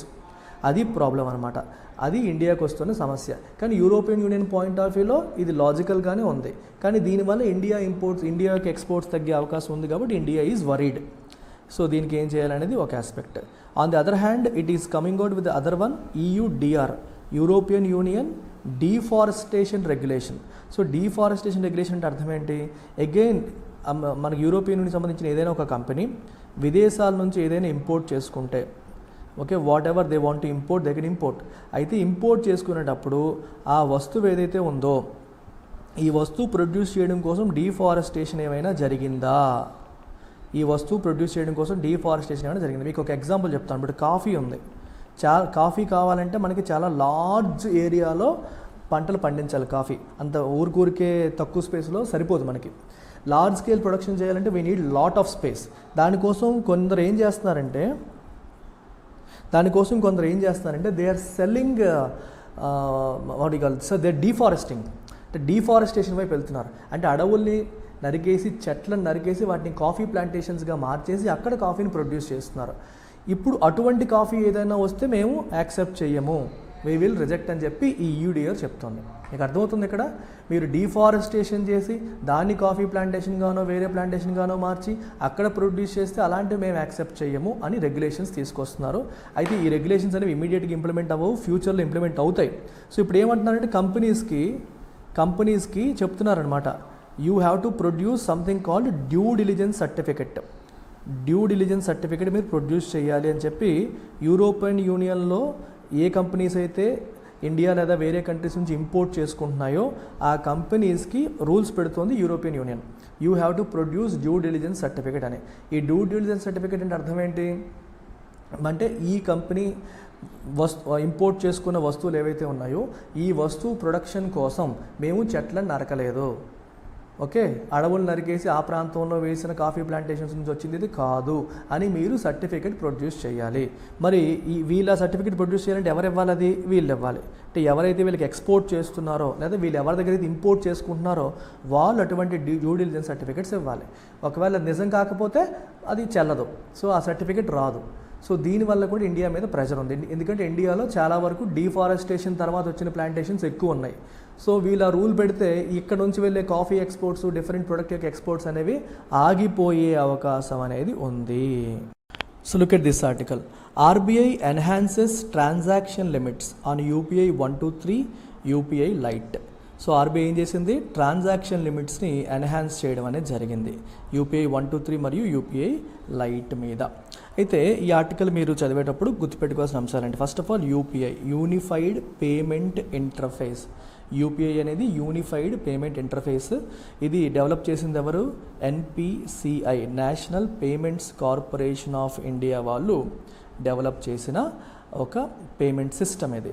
So this facilitates మీ అందరికీ తెలుసు instant, seamless and secure transactions between bank accounts మధ్య సెక్యూర్గా, సీమ్లెస్గా, ఇన్స్టెంట్గా మొబైల్ డివైస్తో చేయడానికి ఆస్కారం కల్పిస్తోంది UPI. మనం రోజు యూజ్ చేస్తున్న ఫోన్పే, గూగుల్ పే అంతా కూడా UPI.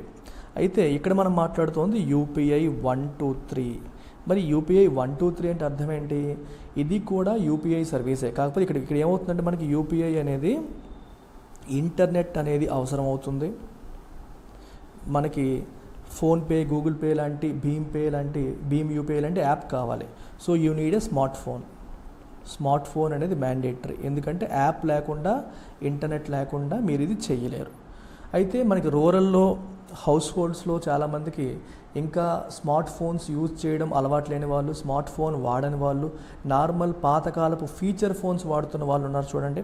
So feature phone, basic feature phones మాత్రమే వాడుతున్న వాళ్ళు ఎవరైతే ఉన్నారో వాళ్ళని కూడా ఈ నెట్వర్క్లోకి తీసుకురావాలి అనే ఉద్దేశంతో తీసుకొచ్చిందే యూపీఐ 123. సో యూపీఐ 123 ద్వారా కూడా మనకి డిజిటల్ పేమెంట్స్ అనేవి చేయొచ్చు. వీటి ద్వారా కూడా డిజిటల్ పేమెంట్స్ అనేవి చేయొచ్చు వితౌట్ ఇంటర్నెట్ కనెక్షన్. ఇంటర్నెట్ అనేది లేకుండానే మనం చేయొచ్చు. అయితే ఎలా చేస్తారు అంటే they are facilitated through IVR, interactive voice response లేదా SMS based protocol, SMS based ఆప్షన్స్తో. సో మీకు అడుగుతారు మీ అకౌంట్లో ఇంత అమౌంట్ ఉంది, ఇంత అమౌంట్ పంపించాలా, అయితే ఎస్ చెప్పండి. So you will type yes, ఇంకా నెక్స్ట్ వస్తుంది no, whatever it is. వాళ్ళు చెప్పిన దాని ప్రకారం ఫాలో అవుతుంటే ఆ ప్రోటోకాల్ ప్రకారం జరుగుతుంది. లేదా IVR, interactive voice response system ద్వారా ట్రాన్సాక్షన్స్ అనేవి జరుగుతాయి. ఇంటర్నెట్ లేకుండా SMS ద్వారా కావచ్చు లేదా IVR ద్వారా డిజిటల్ పేమెంట్ చేయడానికి అవకాశాన్ని కల్పిస్తుంది యూపీఐ 123. సో ఈ యూపీఐ 123 ఏదైతే ఉందో ఓకే, సో ఇప్పుడు యూపీఐ 123ని యూజ్ చేసుకొని మనం ఎంతవరకు ట్రాన్సాక్షన్ చేయొచ్చు అంటే 5,000 రూపాయల వరకు చేయొచ్చు. దాన్ని ఇప్పుడు ఆర్బీఐ ఏమంటుందంటే it has decided to enhance the per transaction limit to 10,000. 5,000 నుంచి 10,000కి పెంచడం అనేది జరిగింది. సో యూపీఐ 123ని యూజ్ చేసి ఇంటర్నెట్ కనెక్షన్ లేకుండా ఫీచర్ ఫోన్స్తో IVR లేదా SMS బేస్డ్ ప్రోటోకాల్స్తో 10,000 రూపాయల వరకు కూడా ట్రాన్సాక్షన్ చేయడానికి ఇక్కడ అవకాశం అనేది కల్పిస్తోంది ఆర్బీఐ. అలాగే article also talks about something called UPI light. So UPI light అనేది కూడా ఆఫ్లైన్ మోడ్లో నడిచేదే. ఇది కూడా ఆఫ్లైన్ మోడ్లో నడిచేదే, కాకపోతే స్మాల్ వాల్యూ ట్రాన్సాక్షన్స్ కోసం వాడతారు. It operates on preloaded balance on the wallet. మామూలుగా మనం ఏం చేస్తాం, యూపీఐ చేసేటప్పుడు మన బ్యాంక్ అకౌంట్లో ఏదైతే అమౌంట్ ఉంటుందో దాంట్లోంచి ఆటోమేటిక్గా డైరెక్ట్గా కట్ అవుతుంది. బ్యాంక్ అకౌంట్లోంచి మళ్ళీ మీ ఫోన్పేలోకి దేంట్లోకి మీరు అమౌంట్ ట్రాన్స్ఫర్ చేయాల్సిన అవసరం లేదు, డైరెక్ట్గా అకౌంట్ టు అకౌంట్ జరిగిపోతాయి. కానీ యూపీఐ లైట్లో ఏమవుతుందంటే ఫస్ట్ మీ బ్యాంక్ అకౌంట్ నుంచి కొంత అమౌంట్ని లెట్సే ఫోన్పే అనుకోండి, మీ ఫోన్పే వ్యాలెట్లోకి ఓకే డిజిటల్ వ్యాలెట్లోకి అమౌంట్ ముందు ట్రాన్స్ఫర్ చేసుకొని ఉంచాలి. దాన్ని ప్రీలోడెడ్ అంటాం. ప్రీలోడెడ్ బ్యాలెన్స్ ముందే లోడ్ చేసుకొని పెట్టుకోవాలి. మీరు సడన్గా రోడ్డు మీద వెళ్తున్నారు, పానీపూరి తినాలనిపించింది, తిన్న తర్వాత ఆ టైంలో మీకు అక్కడ ఇంటర్నెట్ లేదు. ఇంటర్నెట్ లేకపోయినా సరే ఆ 20 రూపాయలు మీకు ఆల్రెడీ ప్రీలోడెడ్ బ్యాలెన్స్ ఉంది కాబట్టి మీరు యూపీఐ లైట్ను ఉపయోగించి ఇంటర్నెట్ లేకపోయినా సరే మీరు పేమెంట్ చేయొచ్చు. అర్థమవుతుందా మీకు? ఇంటర్నెట్ లేకపోయినా సరే మీరు పేమెంట్ చేయడానికి ఇది ఆస్కారం కల్పిస్తుంది. చాలా ఫాస్ట్గా ప్రాసెసింగ్ అయిపోతుంది, ఎందుకంటే బ్యాంక్ ఆథరైజేషన్ ఇక్కడ అవసరం లేదు. ఎందుకంటే బ్యాంక్ దగ్గరికి వెళ్ళి బ్యాంక్ ఆథరైజ్ చేసి ఆ ప్రాసెస్ ఏదీ లేదు. ఆల్రెడీ నీ బ్యాలెన్స్ ఏదైతే ఉందో దాంట్లోంచి డిడక్ట్ అయిపోయి ట్రాన్సాక్షన్ జరుగుతుంది. Once you have internet connection restored, మళ్ళీ నీకు ఇంటర్నెట్ కనెక్షన్ వచ్చిన తర్వాత అప్పుడు నీ వాటి కాల్ బ్యాలెన్స్ అప్డేట్ అవ్వడం ఇవన్నీ జరుగుతాయి. సో అప్డేట్ అవ్వడం ఇంటర్నెట్ కనెక్షన్ వచ్చాక జరుగుతాయి, కానీ ఆ క్షణానికి ట్రాన్సాక్షన్ అయితే డిలే అవ్వదు, ఇమీడియట్గా ట్రాన్సాక్షన్ చేసేసుకోవచ్చు. ఇవి జనరల్గా స్మాల్ వాల్యూ ఆఫ్లైన్ ట్రాన్సాక్షన్స్కి, మైక్రో పేమెంట్స్కి ఈ యూపీఐ లైట్ అనేది యూజ్ చేస్తారు. సో యూపీఐ లైట్ పైన కూడా ప్రజెంట్ మనకి 500 రూపీస్ వరకు ట్రాన్సాక్షన్ లిమిట్ అనేది ఉంది.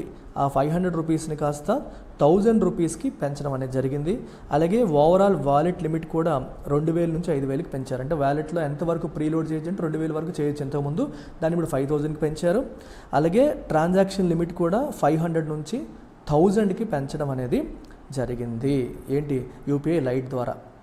ఓకే, యూపీఐ 123 ద్వారా 5000, యూపీఐ లైట్ ద్వారా మనకి 123 ఆల్రెడీ చెప్పాను 5000 నుంచి 10,000కి ట్రాన్సాక్షన్ లిమిట్ పెంచారు. ఇక్కడ 500 నుంచి 1000కి పెంచారు. వాలెట్ లిమిట్ 2000 నుంచి 5000కి పెంచడం అనేది జరిగింది. అడిషనల్గా ఇంకొక బ్యూటిఫుల్ ఆప్షన్ ఏంటంటే the banking regulator has also decided to introduce beneficiary account name lookup facility. Beneficiary account నేమ్ని చెక్ చేసే ఫెసిలిటీ కూడా ఆర్టీజీఎస్ మరియు ఎన్ఈఎఫ్టీలో తీసుకొస్తాం. మామూలుగా ఎన్ఈఎఫ్టీ ఆర్టీజీఎస్ ద్వారా చేసినప్పుడు మనం నేమ్ ఏదైతే పెడతామో ఆ నేమ్ పెట్టాక అది యాడ్ అయిపోతుంది, మనం ట్రాన్స్ఫర్ చేస్తాం. కానీ వాడి రికార్డ్స్లో ఎలా ఉందో మనకి ఎగ్జాక్ట్గా తెలియదు. సో ఆ బెనిఫిషియరీ అకౌంట్ని కూడా ప్రాపర్గా లుకప్ చేసే ఫెసిలిటీ కూడా ఆర్బీఐ ఇప్పుడు ఇంట్రడ్యూస్ చేసింది. నువ్వు పలానా వాళ్ళకి పేమెంట్ చేస్తున్నావంటే నిజంగా రికార్డ్స్లో అదే పేరుతో ఉందా లేదని మనం వెరిఫై చేసే అవకాశం ఇప్పుడు వస్తుంది. ఇంతకుముందు అది వచ్చేది కాదు. నువ్వు పొరపాటున wrong account number, for example Ramarao అనే వ్యక్తికి నువ్వు డబ్బులు పంపించాలనుకున్నావు, నువ్వు రామారావు అనే పేరు ఇచ్చావు, ఒక అకౌంట్ నెంబర్ ఇచ్చావు, కానీ అకౌంట్ నెంబర్లో ఒక అంకె తప్పు అయిపోయింది. సో అందువల్ల అది కృష్ణారావు అకౌంట్ అయిపోయింది. కానీ నువ్వు రామారావు అని పెట్టావు, అది నీకు వెరిఫై చేసి నువ్వు రామారావు అని పెట్టావు, అది కృష్ణారావు ఉందని చెప్పదు, ప్రజెంట్ ఉన్న సిస్టంలో చెప్పదు. నువ్వు ఏ అకౌంట్ నెంబర్ పెట్టావో ఆ అకౌంట్ నెంబర్ ట్రాన్స్ఫర్ చేస్తావు, అది రామారావుకి వెళ్ళకుండా కృష్ణారావుకి వెళ్తుంది, నువ్వు నష్టపోతావు. అలా జరగకుండా ఇప్పుడు ఏమవుతుందంటే నువ్వు అకౌంట్ నెంబర్ పెట్టాక అది నిజంగా రామారావు పేర్లు కాదు కృష్ణారావు అంటే కృష్ణారావుని చూపిస్తుంది. ఓహో నేను రామారావు కనుక్కున్నాను కృష్ణారావుని చూపిస్తుంది అని నువ్వు ఆగిపోతావు. This is the advantage of this facility అనమాట. ఈ ఆర్టికల్ చూడండి, tea board of India aims to double exports by 2047. So tea board of India ఇప్పుడు ప్రజెంట్ 200 మిలియన్ కేజీ మనం ఎక్స్పోర్ట్ చేస్తుంటే దాన్ని 400 మిలియన్ ఎక్స్పోర్ట్స్కి తీసుకెళ్ళాలి, మిలియన్ కేజీకి తీసుకెళ్ళాలి బై 2047 అని చెప్పి ట్రై చేస్తుంది. India is the second largest tea producer at 1350 million kg, contributing 21% of the world tea production and is the fourth largest exporter with about 12% share. So ఇది మన ప్రజెంట్ సిచ్యువేషన్, దాన్ని ఇంకా పెంచాలనేది టీ బోర్డ్ ఆఫ్ ఇండియా యొక్క goal. అయితే ఇక్కడ మీకు ఈ ఆర్టికల్ తీసుకోవడానికి ప్రధానమైన కారణం you need to understand tea board అనేది ఒకటి ఉంది అని కూడా చాలామందికి తెలియకపోవచ్చు, అందుకోసం అని చెప్తున్నాను. So tea board of India అనేది ఒక స్టాట్యూటరీ బాడీ, అంటే ఒక government statutory body. Whenever I use the word statutory body it means it was established based on a statute అంటే law. It was established based on tea act 1953 tea యాక్ట్ని base చేసుకొని ఇది establish చేయబడింది, ఇది మనకి establish చేయబడింది అనేది మీరు గుర్తుపెట్టుకోండి, ఓకేనా. సో ఇది చాలా చాలా మనకి important. It's a statutory body and this particular body is under which ministry. మీకు ఈ ఎగ్జామ్ కూడా అడుగుతారు. సో జనరల్గా మీకు ఇట్లాంటి క్వశ్చన్స్ కూడా అడగడం అనేది జరుగుతుంది. It comes under ministry of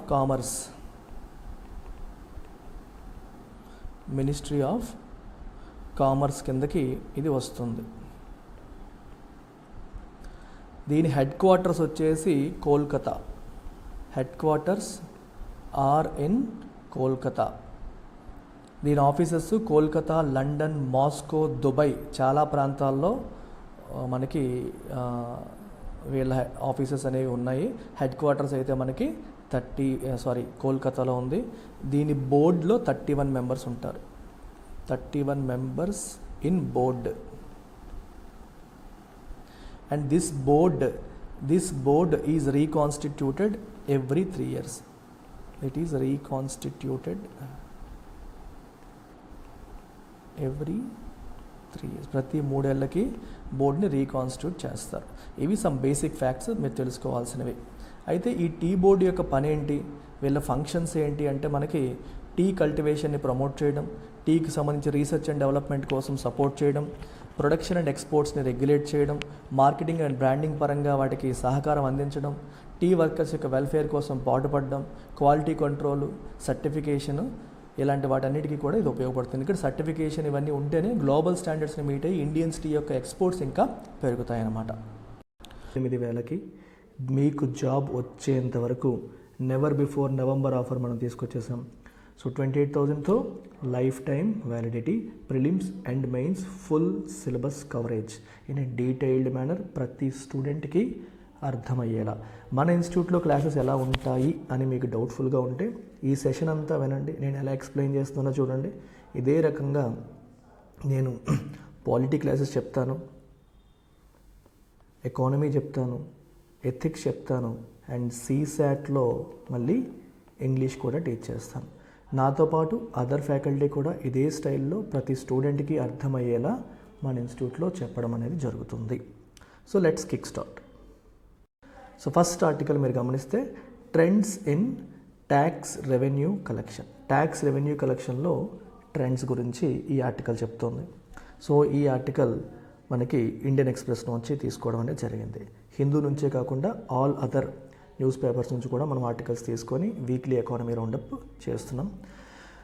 so ఇది ఎందుకు న్యూస్లో ఉందంటే, రీసెంట్గా central board of direct taxes వాళ్ళ డేటా మనకేం చెప్తుందంటే, tax revenue trends for FY 23-24 ఆ డేటా అనేది బయటకు వచ్చింది.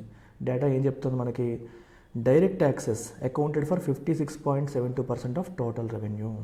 టోటల్ రెవెన్యూలో direct taxes 56.72%, highest in last 14 years. Indirect taxes వచ్చేసి 43.28%కి పడింది. సో ఓవరాల్గా ట్యాక్సెస్లో మనకి రెండు ఉంటాయి, డైరెక్ట్ ట్యాక్సెస్ ఉంటాయి, ఇండైరెక్ట్ ట్యాక్సెస్ ఉంటాయి. సో డైరెక్ట్ ట్యాక్సెస్ ఏంటి, డైరెక్ట్గా గవర్నమెంట్కి పే చేసే ట్యాక్సెస్. ట్యాక్స్ పేయర్ డైరెక్ట్గా కట్టేస్తాడు. ఎవరు, ఫర్ ఎగ్జాంపుల్ ఇన్కమ్ ట్యాక్స్.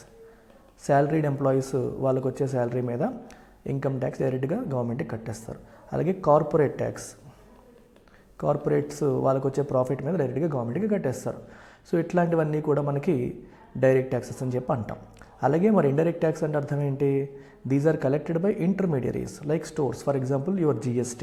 మనం ఏదైనా వస్తువు కొన్నాం అనుకోండి, ఆ వస్తువు మీద కూడా ట్యాక్స్ ఉంది.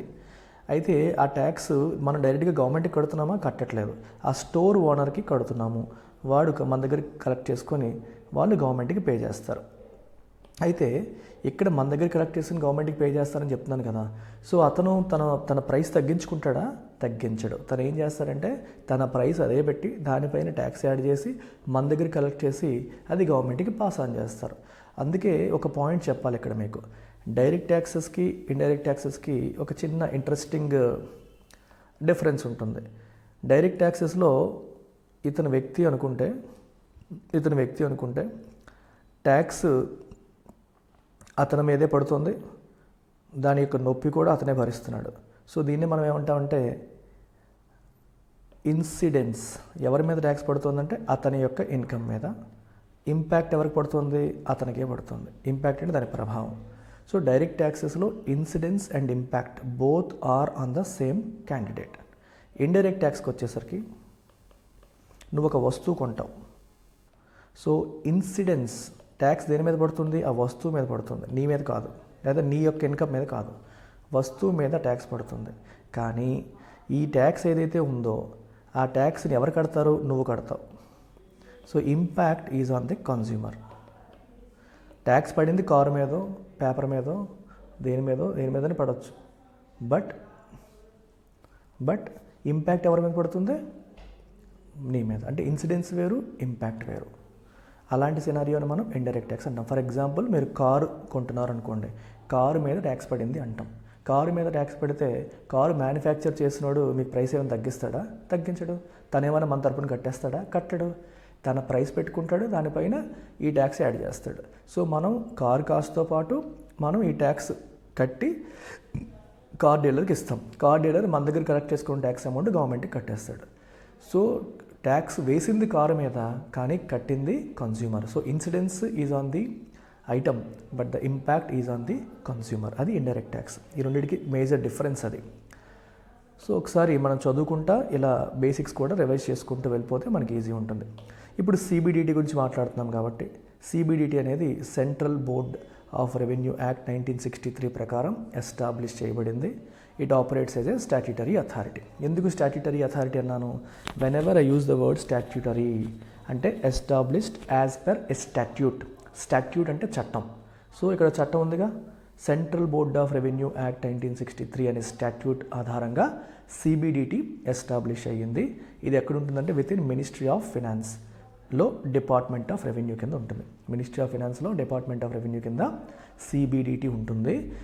సో వాళ్ళు ఏం చెప్తున్నారంటే డైరెక్ట్ ట్యాక్సెస్, మన టోటల్ రెవెన్యూలో డైరెక్ట్ ట్యాక్సెసే ఎక్కువ ఉన్నాయి, ఇండైరెక్ట్ ట్యాక్సెస్ తక్కువ ఉన్నాయి అని చెప్తున్నారు.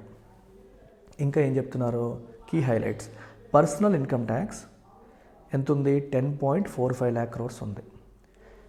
It exceeded corporate tax which is 9.11 lakh crores. Personal income tax అంటే అర్థం ఏంటి, శాలరీడ్ ఇండివిజువల్స్ వాళ్ళ శాలరీ మీద వాళ్ళు కట్టే tax personal income tax. Corporate tax అంటే వాళ్ళకి వచ్చే ప్రాఫిట్స్ మీద వాళ్ళు కట్టేది, కంపెనీస్ కట్టేది corporate tax. So personal income tax అనేది కార్పొరేట్ ట్యాక్స్ కంటే ఎక్కువ ఉందనేది ఒక ఇంపార్టెంట్ హైలైట్. రెండోది direct tax to GDP ratio reached 20-year high of 6.64%.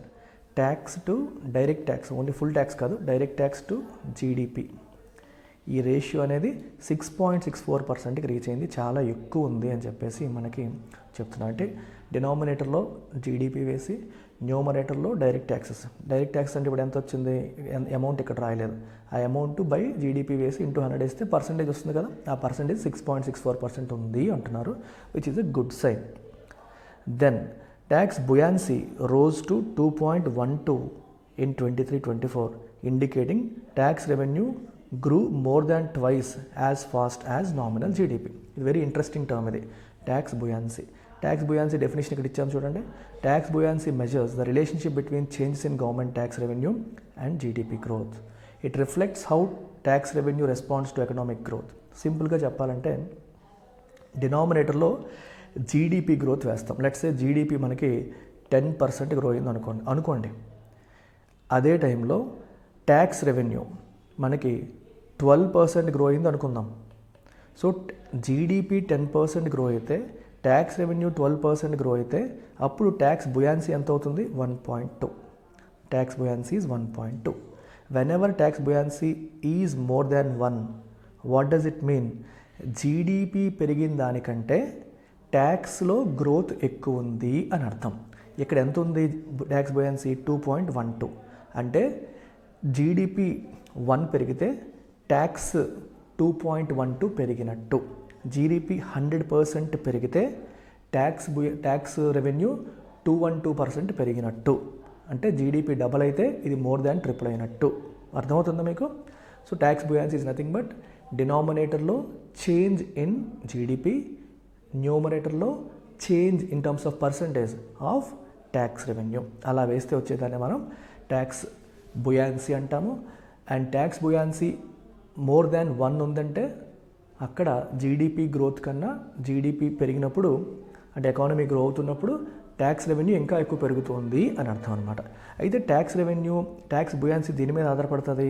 The size of the tax base, ఎంతమంది ట్యాక్స్ కడుతున్నారు, ఎంతమంది పీపుల్ ఉన్నారు, ఎంతమంది సంపాదిస్తున్నారని కాదు. ట్యాక్స్ బేస్ అనేది is not equal to number of employees. చాలామంది వర్కర్స్ ఉన్నప్పటికీ, చాలా కంపెనీస్ ఉన్నప్పటికీ, చాలామంది ఎంప్లాయీస్ ఉన్నప్పటికీ అందరూ ట్యాక్స్ కట్టకపోవచ్చు. ట్యాక్స్ కట్టే వాళ్ళే మనకి ట్యాక్స్ బేస్ కిందకి వస్తారు.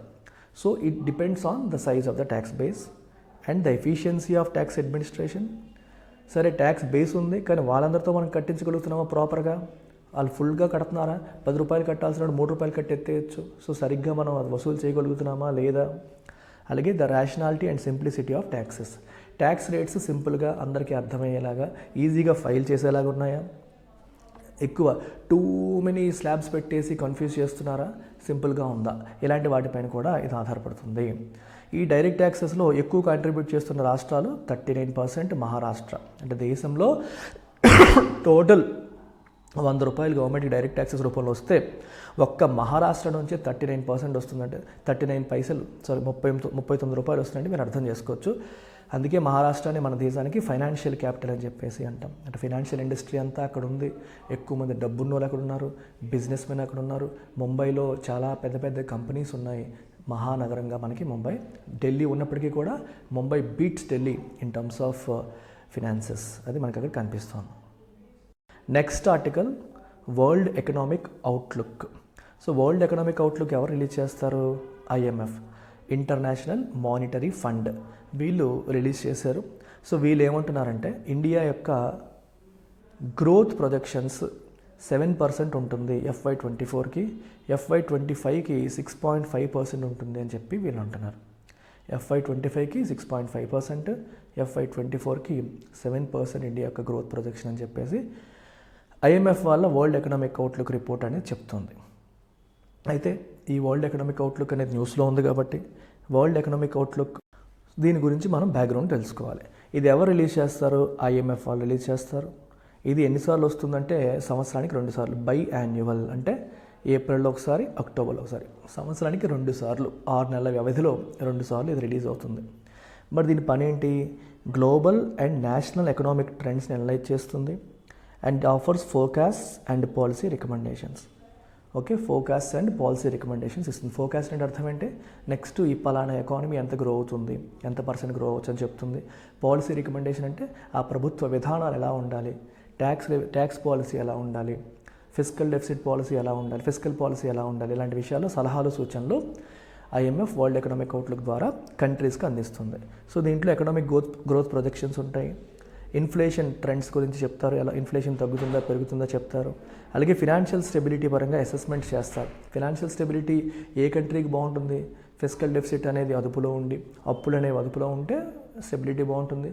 అప్పులు బాగా పెరిగిపోయి బ్యాలెన్స్ ఆఫ్ పేమెంట్ పరిస్థితి బాగాలేకపోతే, అలాగే ఫిస్కల్ డెఫిసిట్ పరిస్థితి బాగాలేకపోతే స్టెబిలిటీ బాగాలేదు అని చెప్తాం. దీని ఇంపార్టెన్స్ ఏంటి, it's a crucial tool for policy makers, researchers and investors. దేనికోసం, to navigate the global economy. Global economy navigate చేయడానికి చాలా ఇంపార్టెంట్ టూల్. ఎందుకని, దీని ద్వారానే మనం ఏ స్థాయిలో ఉన్నామని తెలుస్తుంది, మనం ఇంకా ఏం చెయ్యాలో ఒక ఎక్స్టర్నల్ ఎక్స్పర్ట్ మనకి చెప్పినట్టు అనమాట. సో మనం యూపీఎస్సీ ప్రిపేర్ అవుతున్నాం, నీట్గా ప్రిపేర్ అవుతూ వెళ్తున్నాం. నీ ప్రిపరేషన్ ఒకరు క్లోజ్గా అబ్జర్వ్ చేసి నీ ప్రిపరేషన్లో లోపాలన్నింటినీ కనిపెట్టి నువ్వు పలానా అవుతావు అని చెప్పి పలానాలా ఉండాలని నీకు సలహా చెప్పారనుకో, ఎలా ఉంటుందో ఇది కూడా అంతే. ఓకే, ఒక ఎక్స్టర్నల్ ఎక్స్పర్ట్ మన కంట్రీ యొక్క స్థితిగతుల గురించి స్టడీ చేసి ప్రొజెక్షన్ ఇచ్చి ఏం చేయాలో ఇచ్చే సూచన కింద మనం వరల్డ్ ఎకనామిక్ అవుట్లుక్ని చూడొచ్చు. ఇండియా స్పెసిఫిక్గా వరల్డ్ ఎకనామిక్ అవుట్పుట్ రిపోర్ట్లో ఏమున్నాయి, ఇండియా గ్రోత్ FY24లో 7% పెరుగుతుందని, ఇన్ఫ్యాక్ట్ FY23-24లో 8.2% పెరిగింది. ఇప్పుడు తగ్గుతుందని చెప్తున్నారు. ఎందుకంటే పోస్ట్ పాండమిక్ డిమాండ్ సర్జ్ అనేది ఫేడ్ అవుతుంది. పాండమిక్ టైంలో కొనాల్సిన వాళ్ళందరూ చాలా వరకు కొనుగోళ్ళు వాయిదాలు వేసేశారు. అలా వాయిదాలు వేసిన వాళ్ళందరూ కూడా 22-23 తర్వాత 23-24 ఈ 2 ఫైనాన్షియల్ ఇయర్స్లో విపరీతంగా పర్చేజెస్ చేశారు. ఎందుకంటే 19-20, 20-21, 21-22 ఈ 3 సంవత్సరాలు తగ్గిపోయాయి. కొనాల్సినవి కొనకుండా దాచుకున్నారు because of pandemic and other reasons. In fact 2021, 21-22 ఆ 2 సంవత్సరాలు. సో వాళ్ళంతా నెక్స్ట్ 2 ఇయర్స్లో జేబుల్లోంచి డబ్బులు బయటికి తీశారు, విపరీతంగా కొన్నారు. దానివల్ల ఎకానమీ బాగా గ్రో అయింది. అది ఇప్పుడు ఏమవుతుంది, మెల్లమెల్లగా ఫేడ్ అవుతుంది. ఎన్నాళ్ళు ఉంటుంది అలాగా, సో స్లో అయిపోతుంది. సర్జ్ అంటే పెరుగుదల, పోస్ట్ పాండమిక్ తర్వాత డిమాండ్లో వచ్చే పెరుగుదల మెల్లగా ఫేడ్ అయిపోవడం వల్ల, తగ్గిపోవడం వల్ల అది 7%కి స్లో డౌన్ అయిందని చెప్తున్నారు. అలాగే ఇన్ఫ్లేషన్ FY24-25లో 4.4%కి తగ్గుతుందని చెప్తున్నారు. FY25-26లో 4.1%కి తగ్గుతుందని కూడా చెప్పడం జరుగుతుంది. In line with global trends లాగే ప్రపంచం అంతా ఎలాగైతే ఇన్ఫ్లేషన్ అదుపులోకి వచ్చిందో ఇండియాలో కూడా వస్తుంది అని చెప్పడం జరుగుతుంది. డొమెస్టిక్ డిమాండ్ పరంగా తీసుకుంటే strong consumption, investment momentum backed by favourable domestic policies. అంటే గవర్నమెంట్ నుంచి పాలసీస్ అన్నీ చాలా ఫేవరబుల్గా ఉన్నాయి. కన్జంప్షన్ బాగానే ఉంది, ఇన్వెస్ట్మెంట్ మొమెంటమ్ కూడా బాగానే ఉంది. ప్రభుత్వం నుంచి కావచ్చు, కార్పొరేట్ నుంచి కావచ్చు ఎక్కువగా ఇన్వెస్ట్ చేస్తున్నారు. డిస్పైట్ ద గ్లోబల్ స్లోడౌన్, ప్రపంచవ్యాప్తంగా స్లోడౌన్ ఉన్నప్పటికీ ఇండియాలో బాగానే ఉంది. అండ్ RBI వాళ్ళు 7.2% గ్రోత్ ఫోర్కాస్ట్ మెయింటైన్ చేస్తున్నారు. ఎందుకంటే because of robust domestic demand. Worldwide slowdown ఉన్నప్పటికీ డొమెస్టిక్ డిమాండ్ బాగుండడం వల్ల ఇండియన్ ఎకానమీ గ్రో అవుతుందని RBI కూడా ప్రొజెక్ట్ చేస్తుంది. దీనికి ఈ ఆర్టికల్ మనం హిందీలోంచి తీసుకున్నాం. So look at this article అమ్మ, నోబెల్ ప్రైజ్ ఇన్ ఎకనామిక్స్. ఎకనామిక్స్లో నోబెల్ ప్రైజ్ గురించి ఈ ఆర్టికల్ మాట్లాడుతుంది. సో ఎకనామిక్స్లో నోబెల్ ప్రైజ్ ఎవరికి వచ్చింది, ముగ్గురికి వచ్చింది. ఎవరా ముగ్గురు, Daron Acemoglu, Simon Johnson and James A Robinson. వీళ్ళ ముగ్గురికి వచ్చింది. ఎందుకు వచ్చిందంట, for their groundbreaking research on how institutions shape economic prosperity. Very very interesting story. ఇక్కడ ఉన్నది కాకుండా నేను మీకు ఒక కథ చెప్తా, జాగ్రత్తగా వినండి. So there is a place called Nogales అని ఒక సిటీ ఉంది. సో ఈ సిటీ ఎలా ఉంటుందంటే అమెరికాకి మరియు మెక్సికోకి బార్డర్లో ఉంటుంది. నోగేల్స్లో నార్దర్న్ పార్ట్ యుఎస్లో ఉంది, సదరన్ పార్ట్ మెక్సికోలో ఉంది. నోగేల్స్ సరిగ్గా మధ్యలో మీరు నిల్చొని అటు ఇటు చూసారనుకోండి, నార్త్ సైడ్ అంతా కూడా చాలా రిచ్గా ప్రాస్పరిటీతో ఉంటుంది. సదరన్ పార్ట్ చూసారనుకోండి చాలా పూర్గా, క్రైమ్ ఎక్కువగా ఉంటుంది. కానీ అక్కడెక్కడ మనుషులు వేరే అంటే సేమ్, వాళ్ళు వేరు వాళ్ళు వీళ్ళు ఒకేలా ఉంటారు, ఒకే రకమైన ఫుడ్ తింటారు, ఒకే రకమైన మ్యూజిక్ వింటారు, అన్నీ సేమ్. డిఫరెన్స్ ఏంటి, ఇన్స్టిట్యూషన్స్ అంటే వ్యవస్థలు. ఇది అమెరికాలో మంచి చట్టాలు ఉన్నాయి, అమెరికాలో ప్రాపర్ డెమోక్రసీ ఉంది. మనకి ఎవరైనా సరైన రాజకీయ నాయకులు లేకపోతే వీళ్ళు ఓట్లేసి వాళ్ళు రిమూవ్ చేస్తారు. అండ్ చట్టాలు ఎలా ఉంటే ఎవరైనా కొత్తగా బిజినెసెస్ పెట్టాలన్నా ఏం చేయాలన్నా ప్రోత్సహించేలాగా ఉంటాయి. అదే ఇటువైపు మెక్సికోలో క్రైమ్ చాలా ఎక్కువ, కరప్షన్ చాలా ఎక్కువ, and is of doing business లేదు, అండ్ పొలిటీషియన్స్ కూడా చాలా క్రూక్డ్ ఉన్నారు. అంటే వ్యవస్థల్లో ఉన్న డిఫరెన్స్ వల్ల ఎకనామిక్ ప్రాస్పెరిటీ కూడా మారిపోతుంది. అయితే ఈ ఒక్క పాయింట్ చెప్పినందుకు వాళ్ళకి ఇది రాలేదు. గత 100-200 సంవత్సరాల చరిత్రను వాళ్ళు తిరగేసి యూరోపియన్ కొలనైజర్స్, ఇది చాలా ఇంపార్టెంట్ పాయింట్. యూరోపియన్ కొలనైజర్స్ అంటే ఎవరు? మన వాళ్ళు, ఇవి డచ్, పోర్చుగల్, బ్రిటన్, వీళ్ళంతా ఒకానొక టైంలో వీళ్ళు ప్రపంచంలో 80% కొలనైజ్ చేశారు. అంటే వలస రాజ్యాలుగా మార్చేశారు. అంటే ప్రపంచమంతా ఒకానొక టైంలో ఈ బ్రిటన్, ఈ పోర్చుగల్, ఫ్రాన్స్, ఈ యూరోపియన్ కంట్రీస్ అన్నీ కూడా కొలనైజ్ చేసేసాయి ఒకానొక టైంలో. మరి అన్నింటినీ యూరోప్ కొలనైజ్ చేసినప్పుడు, అన్నింట్లో కూడా యూరోపియన్ వ్యవస్థలు అనేవి వ్యాపించినప్పుడు మరి అన్ని దేశాలు ఒకేలా ఉన్నాయా అంటే లేవు. కొన్ని దేశాలు ఒకలా ఉన్నాయి, కొన్ని దేశాలు ఇంకోలా ఉన్నాయి. దీనికి కారణం ఏంటి అని చెప్పి వాళ్ళు రీసెర్చ్ చేసి ఒక పాయింట్ చెప్పారు. ఏం చెప్పారంటే కంట్రీస్ని 2 రకాలుగా డివైడ్ చేశారు. కంట్రీస్ లైక్ ఇండియా, బ్రెజిల్ ఇట్లాంటి వాటిలో పాపులేషన్ చాలా ఎక్కువగా ఉంది. కంట్రీస్ లైక్ యుఎస్ని కూడా బ్రిటన్ కొలనైజ్ చేసింది. యుఎస్ ఇప్పుడు వరల్డ్ నెంబర్ 1 కంట్రీ అయి ఉండొచ్చు, బట్ ఒకప్పుడు it was a British colony. ఒకప్పుడు యుఎస్ కూడా బ్రిటిష్ కాలనీ. సో యుఎస్ని కూడా బ్రిటన్ కొలనైజ్ చేసింది. ఆ టైంలో ఇక్కడ ఏం చెప్పాలంటే వాళ్ళు ఏం చెప్తున్నారంటే పాపులేషన్ ఎక్కువగా ఉన్నప్పుడు అక్కడ లేబర్ షార్టేజ్ ఉంటుందా? ఉండదు. లేబర్ షార్టేజ్ అనేది ఉండదు. సో కాబట్టి యూరోప్ నుంచి ఇక్కడికి వచ్చి సెటిల్ అయిన వాళ్ళు తక్కువ. Okay, you can say fewer settlers from Europe. అంటే ఇండియాకి, బ్రెజిల్కి యూరోపియన్స్ వచ్చారు, కానీ తక్కువ మంది. యూరోప్ నుంచి ఎక్కువ మంది రావాల్సిన అవసరం రాలేదు. బట్ కంట్రీ లైక్ యూఎస్లో ఆల్రెడీ పాపులేషన్ తక్కువ ఉంది. So more people from Europe move to US. ఎక్కువ మంది యూరోప్ నుంచి యూఎస్కి మూవ్ అయ్యారు. ఇదంతా ఎందుకు చెప్తున్నాను? జాగ్రత్తగా వినండి. ఇక్కడ ఏమంటున్నారంటే వీళ్ళు యూరోప్ నుంచి ఎక్కువ మంది యూఎస్ మూవ్ అవ్వడం వల్ల మరి యూఎస్లో ఉన్న పీపుల్లో యూరోపియన్స్ కూడా ఎక్కువ మంది ఉంటారు. సో కాబట్టి they established inclusive systems, inclusive institutions. అంటే అందరినీ కలుపుకొని పోయేలాగా, అందరికీ మంచిగా చూసేలాంటి వ్యవస్థలను ఎస్టాబ్లిష్ చేశారు. ఎందుకంటే ప్రజల్లో యూరోపియన్స్ కూడా ఎక్కువ మంది ఉన్నారు కాబట్టి. కానీ ఇండియా, బ్రెజిల్ లాంటి దేశాల్లో దే పుట్ ఎక్స్ట్రాక్టివ్ ఇన్స్టిట్యూషన్స్. అంటే ఏంటి? జనాల్ని పీల్చి పిప్పి చేసేలాగా. వాళ్ళకి లేబర్ షార్టేజ్ లేదు, అక్కడే కావాల్సినంత మంది జనాలు ఉన్నారు. సో వాళ్ళని ఎక్స్ప్లాయిట్ చేసేలాగా ఎక్స్ప్లాయిటేటివ్, ఎక్స్ట్రాక్టివ్ ఇన్స్టిట్యూషన్స్ని సెటప్ చేశారు. అంటే వ్యవస్థల్ని పెట్టారు. ఇక్కడ మీకు అర్థం చేసుకోండి, ఇక్కడ ఎక్స్ట్రాక్టివ్, ఇన్క్లూజివ్ అంటే మీనింగ్ ఏంటి? ఫర్ ఎగ్జాంపుల్ మీరు పత్రికా స్వేచ్ఛ తీసుకోండి, ఫ్రీడమ్ ఆఫ్ ప్రెస్. ఇండియాలో ఫ్రీడమ్ ఆఫ్ ప్రెస్ తక్కువ ఉండింది, అమెరికాలో ఎక్కువ ఉండింది. ఎందుకంటే అక్కడ అమెరికాలో సెటిల్ అయిన వాళ్ళు యూరోపియన్స్ కూడా ఎక్కువ ఉన్నారు. మీరు ఈ రెస్ట్రిక్షన్స్ పెట్టేసామనుకోండి, వాళ్ళకు కూడా ఇబ్బంది అవుతుంది కదా. అది ఇండియా లాంటి దేశాల్లో వాళ్ళు తక్కువ, మన వాళ్ళు బాగా ఎక్కువ కాబట్టి నోరు నొక్కడానికి ఇట్లాంటివి పెట్టేవారు. అంటే వ్యవస్థలు అనేవి సరిగ్గా ఉంటేనే ఎకనామిక్ ప్రాస్పెరిటీ కూడా ఉంటుంది. అంటే చట్టాలు సరిగ్గా ఉండాలి, బిజినెస్ చేసుకునే వాళ్ళకి అనుకూలమైన వాతావరణం ఉండాలి, పొలిటీషియన్స్ క్రైమ్కి, కరప్షన్కి దూరంగా ఉండాలి. అవన్నీ ఉన్న చోట ప్రాస్పెరిటీ వస్తుంది, లేని చోట రాదు. సో కొన్ని చోట్ల వ్యవస్థలు మంచిగా ఉన్నాయి, ఇన్క్లూజివ్గా ఉన్నాయి లైక్ యుఎస్. కొన్ని చోట్ల వ్యవస్థలు బాలేవు లైక్ మెక్సికో అండ్ ఇండియా. అందుకని ఈ దేశాల మధ్య తారతమ్యాలు ఎక్కువగా ఉన్నాయి అని చెప్తాం. అంటే అమెరికాని బ్రిటన్ కొలనైజ్ చేసింది, ఇండియాని కొలనైజ్ చేసింది. కానీ అమెరికా ఎందుకు డెవలప్ అయింది, ఇండియా ఎందుకు డెవలప్ కాలేదు అంటే ఈ వ్యవస్థల్లో ఉన్న కారణం అని ఈ నోబెల్ లారియట్ చెప్పారు. ఇండియా స్పెసిఫిక్గా చెప్పలేదు, బట్ ఓవరాల్గా ఇన్స్టిట్యూషన్స్ అనేవి ఎంత ఇంపార్టెంట్ రోల్ ప్లే చేస్తున్నాయి అని చెప్పడం జరిగింది. Institutional structures especially in former European colonies influenced economic outcomes అనేది వీళ్ళు చెప్పడం జరిగింది. And they spoke about extractive institutions. High European settler mortality rates ఉన్న చోట ఎక్స్ట్రాక్టివ్ ఇన్స్టిట్యూషన్స్ ఉన్నాయి which often persisted and hindered development. దీనివల్ల డెవలప్మెంట్ అనేది ఎక్కువగా ఉంటుంది. ఇక్కడ సెటిలర్ మార్టాలిటీ రేట్ అన్నారు. మార్టాలిటీ రేట్ అంటే అర్థం ఏంటి? చనిపోవడం.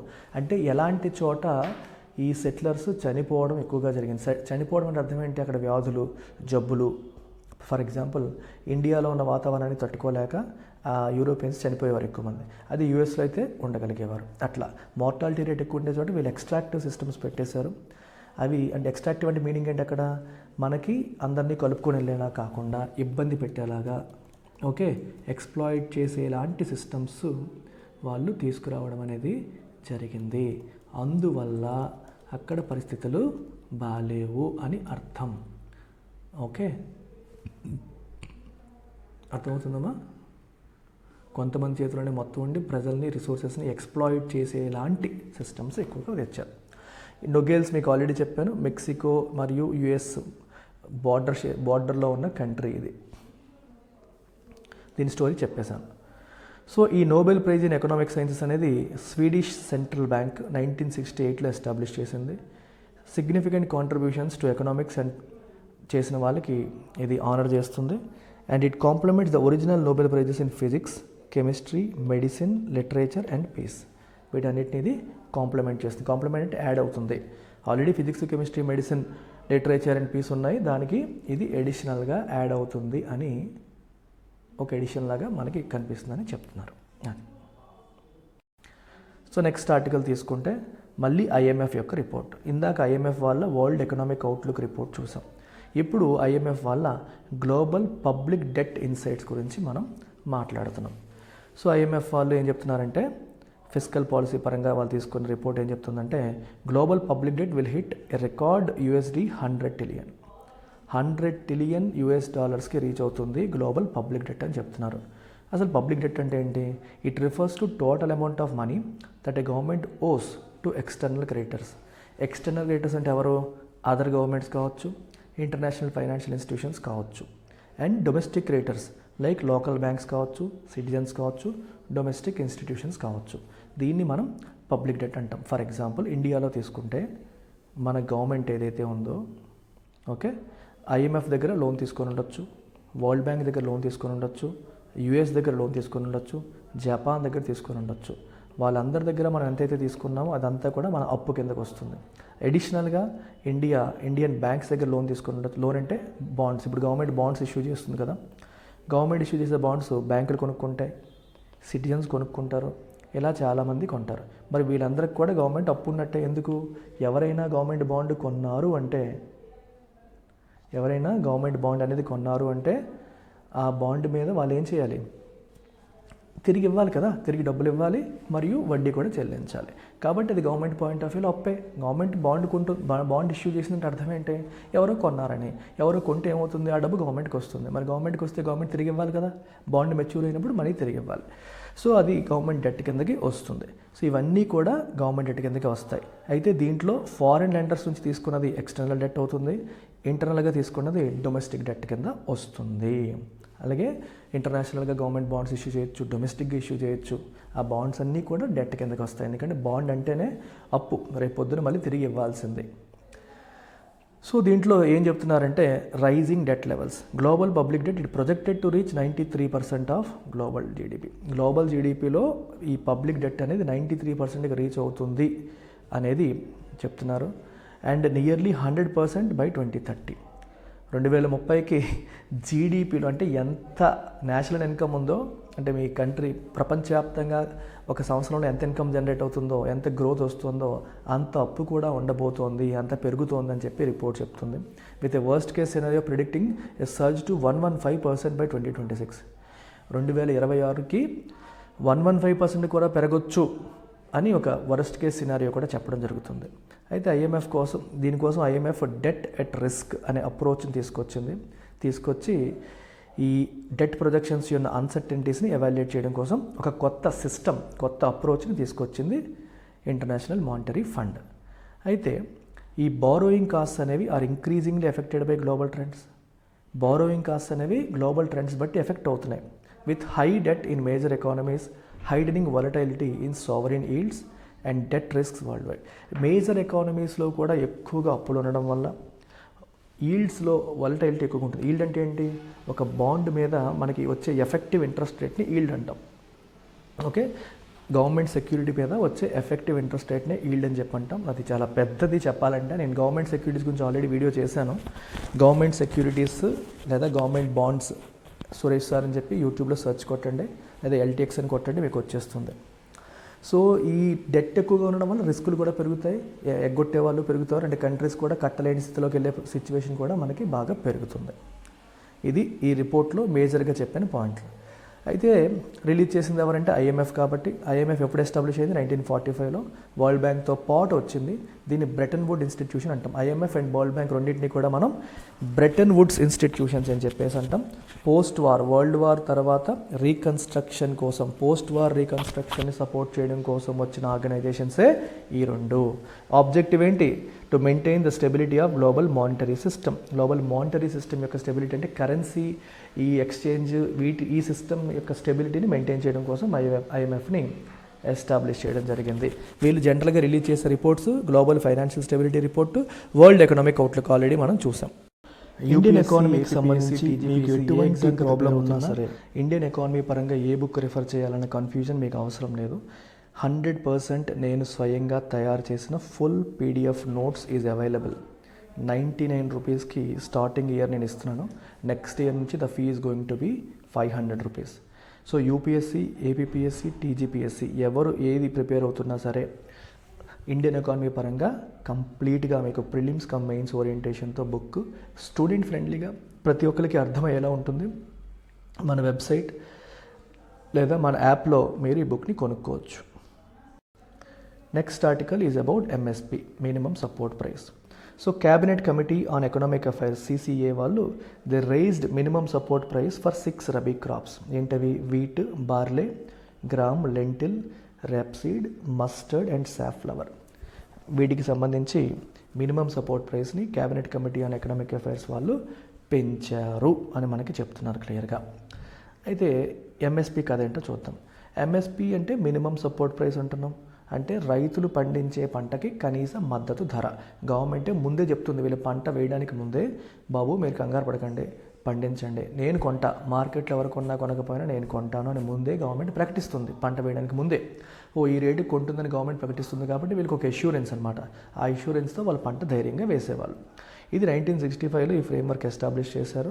ఎలా అంటే అగ్రికల్చరల్ ప్రైసెస్ కమిషన్ ఎస్టాబ్లిష్ చేయడం ద్వారా. తర్వాత దాని పేరు మార్చారు, commission for agricultural costs and prices అని చెప్పి పేరు మార్చడం జరిగింది. సో ఎయిమ్ ఏంటి? To intervene in the market to enhance food security and shield farmers from significant market price drops. అంతే కదా, మార్కెట్ ప్రైసెస్ పడిపోతాయేమో, మనం పండించిన తర్వాత రేట్లు తగ్గిపోతే మన పరిస్థితి ఏంటని రైతులకు భయం ఉంటుంది. ఆ భయం నుంచి వాళ్ళని కాపాడడానికి, అట్ ద సేమ్ టైం అలా భయపడిపోయి వాళ్ళ పంటలు పండించకపోతే సరైన ఎనఫ్ ఫుడ్ క్రాప్ లేక ఫుడ్ సెక్యూరిటీ ఇష్యూస్ వస్తాయని చెప్పేసి వాటి నుంచి ఫుడ్ సెక్యూరిటీని ఎన్హాన్స్ చేయడం కోసం, రైతుల్ని వీటి నుంచి కాపాడడం కోసం ఈ ఎంఎస్పి తీసుకురావడం జరిగింది. సో ఎంఎస్పి ఎవరు క్యాలిక్యులేట్ చేస్తారు? సిఏసిపి అని చెప్పాను, commission for agricultural costs and prices. వీళ్ళు 3 categories of production costs calculate చేసి ఎంఎస్పి క్యాలిక్యులేట్ చేస్తారు. ఫస్ట్ అందులో ఏ2 అంటే all direct cost paid by the farmer. అంటే ఫార్మర్కి డైరెక్ట్గా అయ్యే ఖర్చు, విత్తనాల కోసం, ఫెర్టిలైజర్స్ కోసం, పెస్టిసైడ్స్ కోసం, లేబర్, బయట లేబర్కి ఇచ్చే డబ్బుల కోసం, లీజ్డ్ ల్యాండ్ లీజ్ చేసుకుంటే దానికి ఇచ్చే రెంట్, అలాగే ఇరిగేషన్కి అయ్యే ఖర్చు మరియు ఫ్యూయల్. నెక్స్ట్ వచ్చేసి A2+FL అంటే it adds an estimated value for unpaid family labour to A2 cost. అంటే ఇందాక వేసిన దానికి ఇప్పుడు ఫర్ ఎగ్జాంపుల్ ఎవరి పొలాల్లో వాళ్ళు కూడా పని చేస్తారుగా, అదే వాళ్ళు పని చేయకపోతే వేరే వాళ్ళని పెడితే ఖర్చు అయ్యేది కదా. సో వాళ్ళ లేబర్కి కూడా ఒక వాల్యూ ఉంటుంది కదా, ఆ వాల్యూ కూడా యాడ్ చేయడం. లేదా వీళ్ళు వేరే చోట పనిచేస్తే వీళ్ళు డబ్బులు వచ్చేవి కదా, సో ఆ అమౌంట్ వాళ్ళు ఫోర్గో చేసినట్టే కాబట్టి అది యాడ్ చేయడం. Then C2, this broader cost category includes land rentals and interest on owned land and capital assets in addition to A2+FL. దీంట్లో ఏం చేస్తారంటే ల్యాండ్ రెంటల్, అలాగే ఓన్ ల్యాండ్ మనలో అంటే మనం చేస్తాం అనుకోండి, ఈ ల్యాండ్ వేరే వాళ్ళకి ఇస్తే మనకి వడ్డీ వచ్చేది కదా, ఆ వడ్డీ ఎంత ఉంటుంది, వాటన్నిటిని కూడా కలుపుతారు. అలాగే క్యాపిటల్ అసెట్స్, మనం ఏమైనా ఈ ట్రాక్టర్లు ఇలాంటివి ఏమన్నా ఉంటే వాటి కోసం అయ్యే ఖర్చు కూడా యాడ్ చేసి ఇది క్యాలిక్యులేట్ చేయడం అనేది జరుగుతుంది. సో గవర్నమెంట్ ఏం చేస్తుంది, ఈ all India weighted average cost of production ఏదైతే క్యాలిక్యులేట్ చేస్తారో దానికి 1.5 టైమ్స్ ఎంఎస్పి పెడుతుంది. అయితే A2+FLని వాడతారు. A2+FL కాస్ట్ని బేసిస్గా తీసుకొని దానికి 1.5 టైమ్స్ ఎంఎస్పి పెట్టడం అనేది జరుగుతుంది. ఎంఎస్పి కింద ఉన్న క్రాప్స్ ఏంటి అంటే మనకి 22 డెసిగ్నేటెడ్ క్రాప్స్, వాటికి ఎంఎస్పి ఇస్తుంది. అలాగే sets fair and remunerative price for sugar కేన్కి ఎఫ్ఆర్పి, దానికి ఎంఎస్పి ఉండదు, ఎఫ్ఆర్పి ఇస్తుంది. 22లో 14 ఖరీఫ్ క్రాప్స్ ఉన్నాయి, 6 రబీ క్రాప్స్ ఉన్నాయి, 2 కమర్షియల్ క్రాప్స్ ఉన్నాయి. క్రాప్స్ పేర్లు కూడా ఒకసారి చూసేసుకోండి. సిరియల్స్ వచ్చేసి paddy, wheat, barley, jowar, bajra, maize, ragi. Pulses వచ్చేసి గ్రామ్, అర్హర్ లేదా tur, moong, urad and lentil. Oil seeds వచ్చేసి groundnut, rape seed, mustard, toria, soybean, sunflower seed, sesame, safflower seed and niger seed. Other crops raw cotton, raw jute, copra, dehusk coconut. Sugar cane FRP వస్తుంది, దానికి fair and remunerative price, it is not under MSP. Okay, ఇది గుర్తుపెట్టుకోండి. So this is about the article. అంటే మీకు article ఏం చెప్పిందంటే ఈ 6 rabi క్రాప్స్కి MSP పెంచారు. సో ఈ టైంలో మనం ఒకసారి ఎంఎస్పిని రివైజ్ చేసుకున్నాం అంతే. అయితే ఎఫ్ఆర్పి అంటున్నాం కదా, మరి ఫెయిర్ అండ్ రెమ్యూనరేటివ్ ప్రైస్ అంటే అర్థం ఏంటి? It refers to the price recommended by commission for agriculture cost and prices for sugar cane, ensuring that farmers receive a fair price that covers their production cost and provides a reasonable return. MSP అనేది మనకి ఫార్మర్స్కి డైరెక్ట్గా government pay చేసే amount. కానీ FRP ఏదైతే ఉందో ఇక్కడ ఫార్మర్స్కి గవర్నమెంట్ పే చేయదు, ఫ్యాక్టరీస్ పే చేస్తాయి. సో ఫ్యాక్టరీలు ఎంత పే చేయాలి అనేది గవర్నమెంట్ చెప్తుంది, అది ఎఫ్ఆర్పి. సో రైతుల దగ్గర గవర్నమెంట్ కొనదు, షుగర్ ఫ్యాక్టరీస్ కొంటాయి. ఓకే, ఈ చెరుకుని షుగర్ ఫ్యాక్టరీస్ వాళ్ళు కొంటారు, వాళ్ళు ఏ ప్రైస్ పెట్టి కొనాలనేది గవర్నమెంట్ చెప్తుంది, అది ఎఫ్ఆర్పి, అది గుర్తుపెట్టుకోండి. సో నెక్స్ట్ ఆర్టికల్ చూడమ్మా. మైక్రో ఫైనాన్షియల్ ఇన్స్టిట్యూషన్స్ న్యూస్లోకి వచ్చాయి రీసెంట్గా. ఎందుకంటే the financial services secretary recently highlighted the importance of MFIs in financial inclusion while stressing the need to avoid reckless lending. So financial inclusion అంటే అర్థం ఏంటి? అన్ని ప్రాంతాల వారు అందరికీ కూడా, వల్నరబుల్ సెక్షన్స్కి, వీకర్ సెక్షన్స్కి అందరికీ కూడా ఫైనాన్షియల్ సర్వీసెస్ అందుబాటులో ఉండాలి. అంటే డిపాజిట్ సర్వీసెస్ కావచ్చు, క్రెడిట్ అంటే అప్పు తీసుకునే అవకాశం కావచ్చు, ఇవన్నీ ఉండాలి. అది జరిగితేనే ఫైనాన్షియల్ ఇంక్లూజన్ జరుగుతుంది. దీంట్లో ఎంఎఫ్ఐస్ అనేవి చాలా ఇంపార్టెంట్ రోల్ ప్లే చేస్తాయని ఫైనాన్షియల్ సర్వీసెస్ సెక్రటరీ రీసెంట్గా అన్నారు. అసలు మైక్రో ఫైనాన్షియల్ ఇన్స్టిట్యూషన్స్ అంటే అర్థం ఏంటి? ఇవి చిన్న చిన్న లోన్స్ ఇస్తాయి, ఫైనాన్షియల్ సర్వీసెస్ అందిస్తాయి. ఎవరికి? To those without access to traditional banking, పెద్ద పెద్ద బ్యాంక్స్కి యాక్సెస్ లేని వాళ్ళకి ఇస్తుంటాయి. Aiming to promote self sufficiency, అంటే వాళ్ళ కాళ్ళ మీద వాళ్ళు నిలబడేలాగా వాళ్ళకి చిన్న చిన్న లోన్స్ ఇచ్చే వాళ్ళు సహకారం అందిస్తాయి ఫర్ లో ఇన్కమ్ అండ్ అన్ఎంప్లాయిడ్ కేటగిరీస్కి. ఇవి ఫినాన్షియల్ ఇంక్లూజన్లో రోల్ ప్లే చేస్తాయా? ఎస్. ఎస్పెషల్లీ మార్జినలైజ్ సెక్షన్స్, ఉమెన్కి, బాగా పేదవాళ్ళకి, వీకర్ సెక్షన్స్కి సపోర్ట్ చేయడం ద్వారా, ఫైనాన్షియల్ ఇండిపెండెన్స్, ఆర్థికంగా వాళ్ళ కాళ్ళ మీద వాళ్ళు నిలబడేలా చేయడం ద్వారా సోషల్ ఈక్విటీని ఎనేబుల్ చేస్తాయి, ఒక ఫెయిర్నెస్ని ఎనేబుల్ చేస్తాయి. వెనకబడ్డ వాళ్ళకి ఒక చెయ్యిని అందించి మిగిలిన వాళ్ళతో పోటీ పడేలాగా ఈ ఎంఎఫ్ఐస్ చేస్తాయని చెప్పొచ్చు. వీటి రెగ్యులేషన్ ఎన్బిఎఫ్సి ఎంఎఫ్ఐ ఫ్రేమ్వర్క్ 2014 కింద ఈ రెగ్యులేషన్ అనేది ఆర్బీఐ రెగ్యులేట్ చేస్తుంది. సో దీంట్లో focus client protection, borrower safe guards, అప్పు తీసుకున్న వాళ్ళకి safe guards, privacy, fair credit pricing, అప్పు ఇచ్చేటప్పుడు ఇష్టం వచ్చినట్టు వడ్డీలు వేసేయకుండా ఫెయిర్గా ఉండడం, ఇలాంటివన్నింటినీ దృష్టిలో పెట్టుకొని ఆర్బీఐ వీటిని రెగ్యులేట్ చేస్తుంది. ఇక్కడ మీరు 2 విషయాలు గమనించాలి. Self help groups and joint liability groups. Self help groups అంటే ఒక 10 నుంచి ఒక 20 మెంబర్స్ ఒక గ్రూప్గా ఫామ్ అవుతారు. వాళ్ళు డబ్బులు సేవ్ చేసుకుంటారు. సేవ్ చేసుకున్న డబ్బులు ఓకే వాళ్ళు ఎవరికైనా అవసరమైతే వాళ్ళే అప్పిచ్చి మిగిలిన వాళ్ళని ఆదుకోవడం జరుగుతుంది. అండ్ సెల్ఫ్ హెల్ప్ గ్రూప్స్ అనే వాళ్ళకి ఇంకా ఎక్కువ డబ్బులు అవసరమయ్యాయి అనుకోండి, వాళ్ళు బ్యాంకుల దగ్గరికి వెళ్ళి యాజ్ ఎ గ్రూప్ వాళ్ళు లోన్ తీసుకోవడం కూడా జరుగుతుంది. యాజ్ ఎ గ్రూప్ వాళ్ళు లోన్ తీసుకోవడం అనేది కూడా మనకి జరుగుతుందన్నమాట. So okay right, as a గ్రూప్కి వస్తుంది. అలాగే the other one is joint liability group. Joint liability group కొంచెం విచిత్రంగా ఉంటుంది. సో ఇది ఏంటంటే ఒక లెట్స్ సే 4 to 10 మెంబర్స్ కలిపి ఒక గ్రూప్గా ఫామ్ అయ్యి వీళ్ళు కలిసి లోన్ అప్లై చేస్తారు. వీళ్ళు జనరల్గా ఎంఎఫ్ఐ దగ్గర తీసుకుంటారు.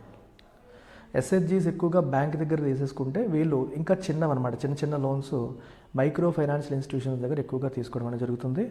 వితౌట్ కొలాటరల్, అంటే ఎటువంటి హామీ లేకుండా, ఎటువంటి కొలాటరల్ లేకుండా. అయితే లోన్ రీపేమెంట్కి వీళ్ళు జాయింట్ రెస్పాన్సిబిలిటీ, వీళ్ళందరూ జాయింట్గా రెస్పాన్సిబిలిటీ వహిస్తారు. మాదందరిది కలిపి బాధ్యత అని వహించడం అనేది జరుగుతుంది. అంటే ఒకడు కట్టకపోయినా మిగిలిన ముగ్గురు ఆ బాధ్యత అనేది తీసుకోవాల్సిన పరిస్థితి ఉంటుంది అనేది ఇక్కడ చాలా చాలా ఇంపార్టెంట్. సెల్ఫ్ హెల్ప్ గ్రూప్స్ కూడా మైక్రో ఫైనాన్స్ ఇన్స్టిట్యూషన్ దగ్గర తీసుకోవచ్చు, బట్ ఎక్కువగా జేఎల్జీ అనేది మనకి ఎంఎఫ్ఐస్ దగ్గర తీసుకోవడం అనేది మనం చూస్తాం. So MFIs offer micro credit, savings, insurance, remittances services through joint liability lending groups. Liability lending అనొచ్చు, రెండు రకాలుగా కూడా మనం అనొచ్చు. వీటి ద్వారా ఇవ్వడం అనేది జరుగుతుంది. So RBI guidelines for micro finance ఒకసారి చూద్దాము. Self help group micro finance పరంగా ఆర్బీఐ గైడ్లైన్స్ ఏం చెప్తున్నాయంటే, సో దీంట్లో మనకి 3 లక్షల వరకు ఇన్కమ్ ఉన్న వాళ్ళకి కొలేటరల్ ఫ్రీ లోన్స్ ఇవ్వండి. 3 లక్షలు దాటిన వాళ్ళకి ఇవ్వకూడదు. 3 లక్షల లోపు ఇన్కమ్ ఉన్న వాళ్ళకి కొలేటరల్ ఫీ హామీ లేకుండా లోన్ ఇవ్వమని చెప్పంటున్నారు. Loans capped at 50% of monthly income. వాళ్ళ మంత్లీ ఇన్కంలో 50% వరకు మాత్రమే లోన్ ఇవ్వమని చెప్పారు. ప్రీపేమెంట్ చేస్తే పెనాల్టీ వేయొద్దని చెప్తున్నారు. ఎన్బిఎఫ్సి ఎంఎఫ్ఐ లోన్స్లో 75% అనేవి మైక్రో ఫైనాన్స్ కింద క్వాలిఫై అవ్వాలి అనేది ఆర్బీఐ యొక్క రూల్. ఒకప్పుడు 85% మైక్రో ఫైనాన్స్ కింద రావాలని చెప్తే ఇప్పుడు 70% మైక్రో ఫైనాన్స్ కింద రావాలని చెప్పడం అనేది జరిగింది. ఓకేనా? నౌ అయితే మైక్రో ఫైనాన్స్ని సపోర్ట్ చేస్తున్న government schemes Pradhan Mantri Mudra Yojana, SHG bank linkage programme, national rural livelihoods mission, Deen Dayal Upadhyaya Antyodaya Yojana, credit guarantee fund for micro and small and ఇవన్నిట్లో కూడా మనకి మైక్రో ఫైనాన్స్ని ఇవి సపోర్ట్ చేస్తున్నాయి అని మనం చెప్పొచ్చు. నెక్స్ట్ ఆర్టికల్కి వెళ్దాం. యూపీఎస్సీ ఆస్పిరెంట్స్ ఎకానమీ మీరు ఒకవేళ స్ట్రగుల్ అవుతూ ఉంటే బ్లైండ్గా కళ్ళు మూసుకొని నా యూపీఎస్సీ ఎకానమీ కోర్స్ మీరు తీసుకోవచ్చు. డెమో కావాలంటే అడగండి. హండ్రెడ్స్ ఆఫ్ వీడియోస్ యూట్యూబ్లోనే మీకు కనిపిస్తాయి, మీరు చెక్ చేయొచ్చు. 5,000 రూపీస్కి నేను లైఫ్ టైం వ్యాలిడిటీతో కోర్స్ అనేది అందిస్తున్నాను. చాలామంది 1 మంత్ అడుగుతారు. లైఫ్ టైం తీసుకోండి. ఎప్పటికప్పుడు అప్డేటెడ్ క్లాసెస్ ఉంటాయి, అప్డేటెడ్ నోట్స్ ఉంటుంది, అప్డేటెడ్ క్విజెస్ ఉంటాయి. So through out your preparation ఇది మీకు తోడుగా ఉంటుంది. ఈ నెంబర్కి మీరు కాంటాక్ట్ చేసి వివరాలు తెలుసుకోవచ్చు. నెక్స్ట్ ఆర్టికల్ చూడండి. స్టేట్ కంటింజెంట్ డెట్ ఇన్స్ట్రుమెంట్స్ అని article. Global sovereign debt round table GSDR which tackles challenges in debt restructuring will discuss state contingent debt instruments అని చెప్పి రాశారు. అసలు GSDR అంటే అర్థం ఏంటి, SCDI అంటే అర్థం ఏంటి, ఇప్పుడు ఒకసారి డిస్కస్ చేద్దాం. డెట్ రీస్ట్రక్చరింగ్ అంటే అర్థం ఏంటి, అది కూడా డిస్కస్ చేద్దాం. ఫర్ ఎగ్జాంపుల్ ఒక వ్యక్తి ఇంకొకరి దగ్గర 5 ఇయర్స్కి అప్పు తీసుకున్నాడు అనుకోండి. 5 ఇయర్స్లో కట్టేస్తారని చెప్పి 15% వడ్డీ అని చెప్పి అనుకున్నాడు, కానీ కట్టలేకపోతున్నాడు. సో వాడు మళ్ళీ వాళ్ళ దగ్గరికి వెళ్ళి నేను 5 ఇయర్స్లో కట్టలేను, 10 ఇయర్స్లో కడతాను, సో వడ్డీ 16% అయినా పే చేస్తాను అని చెప్పి మార్చుకున్నాడు అనుకోండి టర్మ్స్ని. This is called restructuring. Terms of the లోన్ని మార్చేసుకోవడం అనమాట.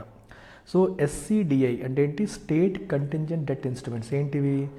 These instruments facilitate faster debt restructuring by offering bonds with payouts linked to a country meeting specific economic or fiscal targets.